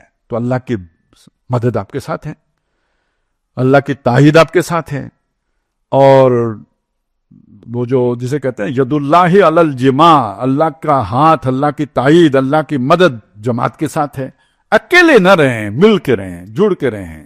کونوا مع الصادقین، سچوں کے ساتھ رہو، جھوٹوں کے ساتھ نہیں، سچوں کے ساتھ رہو. یہ جو ساری باتیں تھی نا، یہ بیک گراؤنڈ ہے. آگے جو وہ اعمال کی آتے ہیں نا، وہ ایک علیحدہ بحث ہے، وہ پھر کبھی کریں گے. لیکن یہ میں نے چاہا تھا کہ آپ کے سامنے کم از کم یہ ویژن کلیئر ہو جائے. یہ حادثہ نہیں ہے، یہ کسی ایک آدمی کی جنسی بے راہ روی نہیں ہے، یہ اس کی عیاشی کا سامان نہیں ہے. یہ پورا ایک پروجیکٹ ہے، ازل سے چلا آ رہا ہے. اور اس کے اندر ایک حزب الشیطان ہے، شیطان کی پارٹی ہے، ایک حزب اللہ ہے. حزب اللہ کا مقصد کیا ہونا چاہیے؟ وہ جس مقصد کے لیے اللہ نے انسان کو بنایا ہے، خلافت. اور حزب الشیطان کا مقصد کیا ہے؟ اس کا رستہ روکنا اور فساد کا نظام کھڑا کرنا. تو یہ جو ہے نا سامنے ہو تو یہ سارا کچھ. اب ظاہر ہے ہم اللہ سے تعلق قائم کرنے کے لیے نماز پڑھتے ہیں، روزہ رکھتے ہیں، حج کرتے ہیں، زکوٰۃ دیتے ہیں، تلاوت کرتے ہیں، نیک اعمال کرتے ہیں، یہ جو میں نے ابھی آپ کو سب بتایا. تو جنہوں نے شیطان سے تعلق رکھنا ہے وہ بتوں کو سجدہ کرتے ہیں، شیطان کو سجدہ کرتے ہیں، بال کے آگے بچے جا کے قربان کرتے ہیں، شیطان تب راضی ہوتے ہیں. تو دونوں طرف اعمال ہیں اپنی اپنی جگہ پہ. اور یہ سارا ان اعمال کا مظہر ہے جو دنیا میں ہو رہے ہیں. اور پھر شیطان سے یہ پاور لے کے دنیا میں اقتدار قائم، وہی رستے کھولتے ہیں. اور وہ سمجھتے ہیں کہ یہ چونکہ یہ 400 سال شیطانی کے گزرے ہیں، رات کی مانند تھے، تو اس لیے یہی سمجھا گیا کہ طاقت شیطانی سے ملتی ہے. تو جس نے بھی طاقت چاہیے ہو تو وہ پھر یہ رستہ پکڑتا ہے. کاروبار میں ترقی کرنی، وہ جس نے اپنے 13 سال کی بہن پیش کی ہے وہ کاروبار میں ترقی کرنے کے لیے کی ہے. تو یہ دنیا میں جو پورا ایک نیٹ ورکنگ ہے، پورا ایک نظام ہے جو چل رہا ہے اور چھایا ہوا ہے، پوری طرح چھایا ہوا ہے. لیکن یہ زیادہ عرصہ نہیں رہے گا، بلکہ وہ پھر اقبال کی بات یاد آ گئی، بس اسی پہ ختم کر دوں گا، گھبرائیں مت. آسماں ہوگا سحر کے نور سے آئینہ پوش، یہ رات ہے نا، سحر ہوگی. آسماں ہوگا سحر کے نور سے آئینہ پوش، اور ظلمت رات کی سیما پا ہو جائے گی. پھر دلوں کو یاد آ جائے گا پیغام سجود، دل کنیکشن. پھر دلوں کو یاد آ جائے گا پیغام سجود. پھر جبیں خاک حرم سے آشنا ہو جائے گی. شیطانوں کو سجدے نہیں ہوں گے، رحمان کو سجدہ ہوگا. پھر جبیں خاک حرم سے آشنا ہو جائے گی. آنکھ جو کچھ دیکھتی ہے لب پہ آ سکتا نہیں، میں وہ حیرت ہوں کہ دنیا کیا سے کیا ہو جائے گی. آج بھی یہ سمجھانا مشکل ہے، تو 100 سال پہلے سمجھانا کتنا مشکل تھا. شب گریزاں ہوگی آخر جلوائے خورشید سے، یہ چمن معمور ہوگا نغمہ توحید سے. اللہ تعالی ہمیں ان میں شامل فرمائیں کہ جو اس نغمہ توحید کے لیے تن من دھن لگائیں. بچے اس طرح قربان نہ کریں جیسے لوگ بالوں کے آگے قربان کرتے ہیں، بال جیسے بت کے آگے. لیکن یہ کہ قربانی کا جذبہ اللہ کے لیے تو ہونا چاہیے. من ماتا، جو مرا، وَلَمْ يَبْزُ، اس نے کبھی اللہ کے لیے جنگ بھی نہیں کی تھی، اور نہ ہی اس کے دل میں خیال ہی پیدا ہوا کہ میں اللہ کے لیے لڑوں اور مروں. ماتا علی شعبۃ من النفاق، تو قربانی ادھر بھی ہے، شیطان بھی قربانی مانگتا ہے، ہم رحمان کے لیے قربانی دینے والے بنے۔ اللہ تعالیٰ ہمیں اس کی ہمت توفیق عطا فرمائے۔ اقول قولی ھذا واستغفر اللہ لی ولکم ولسائر المسلمین والمسلمات۔ ایک اعلان بھی سن لیں، یہاں پہ انشاءاللہ تعالیٰ اس رمضان میں دورہ ترجمہ قرآن کی محفل ہوگی، اور پیش نظر یہی ہوتا ہے کہ پورے قرآن سے گزریں گے، ترجمہ ہوگا، تو شاید کہ کوئی دل کی کلی کھل ہی جائے، میں کھلنے کے نا کھل جائے، اور وہ جو ہے نا اللہ تعالیٰ روشنی عطا فرما دے۔ تو ایک موقع ہے بہت جلد آنے والا ہے، تو اس سے استفادہ کیجئے جتنا بھی ہو سکے، دوستوں کو بھی بتائیے۔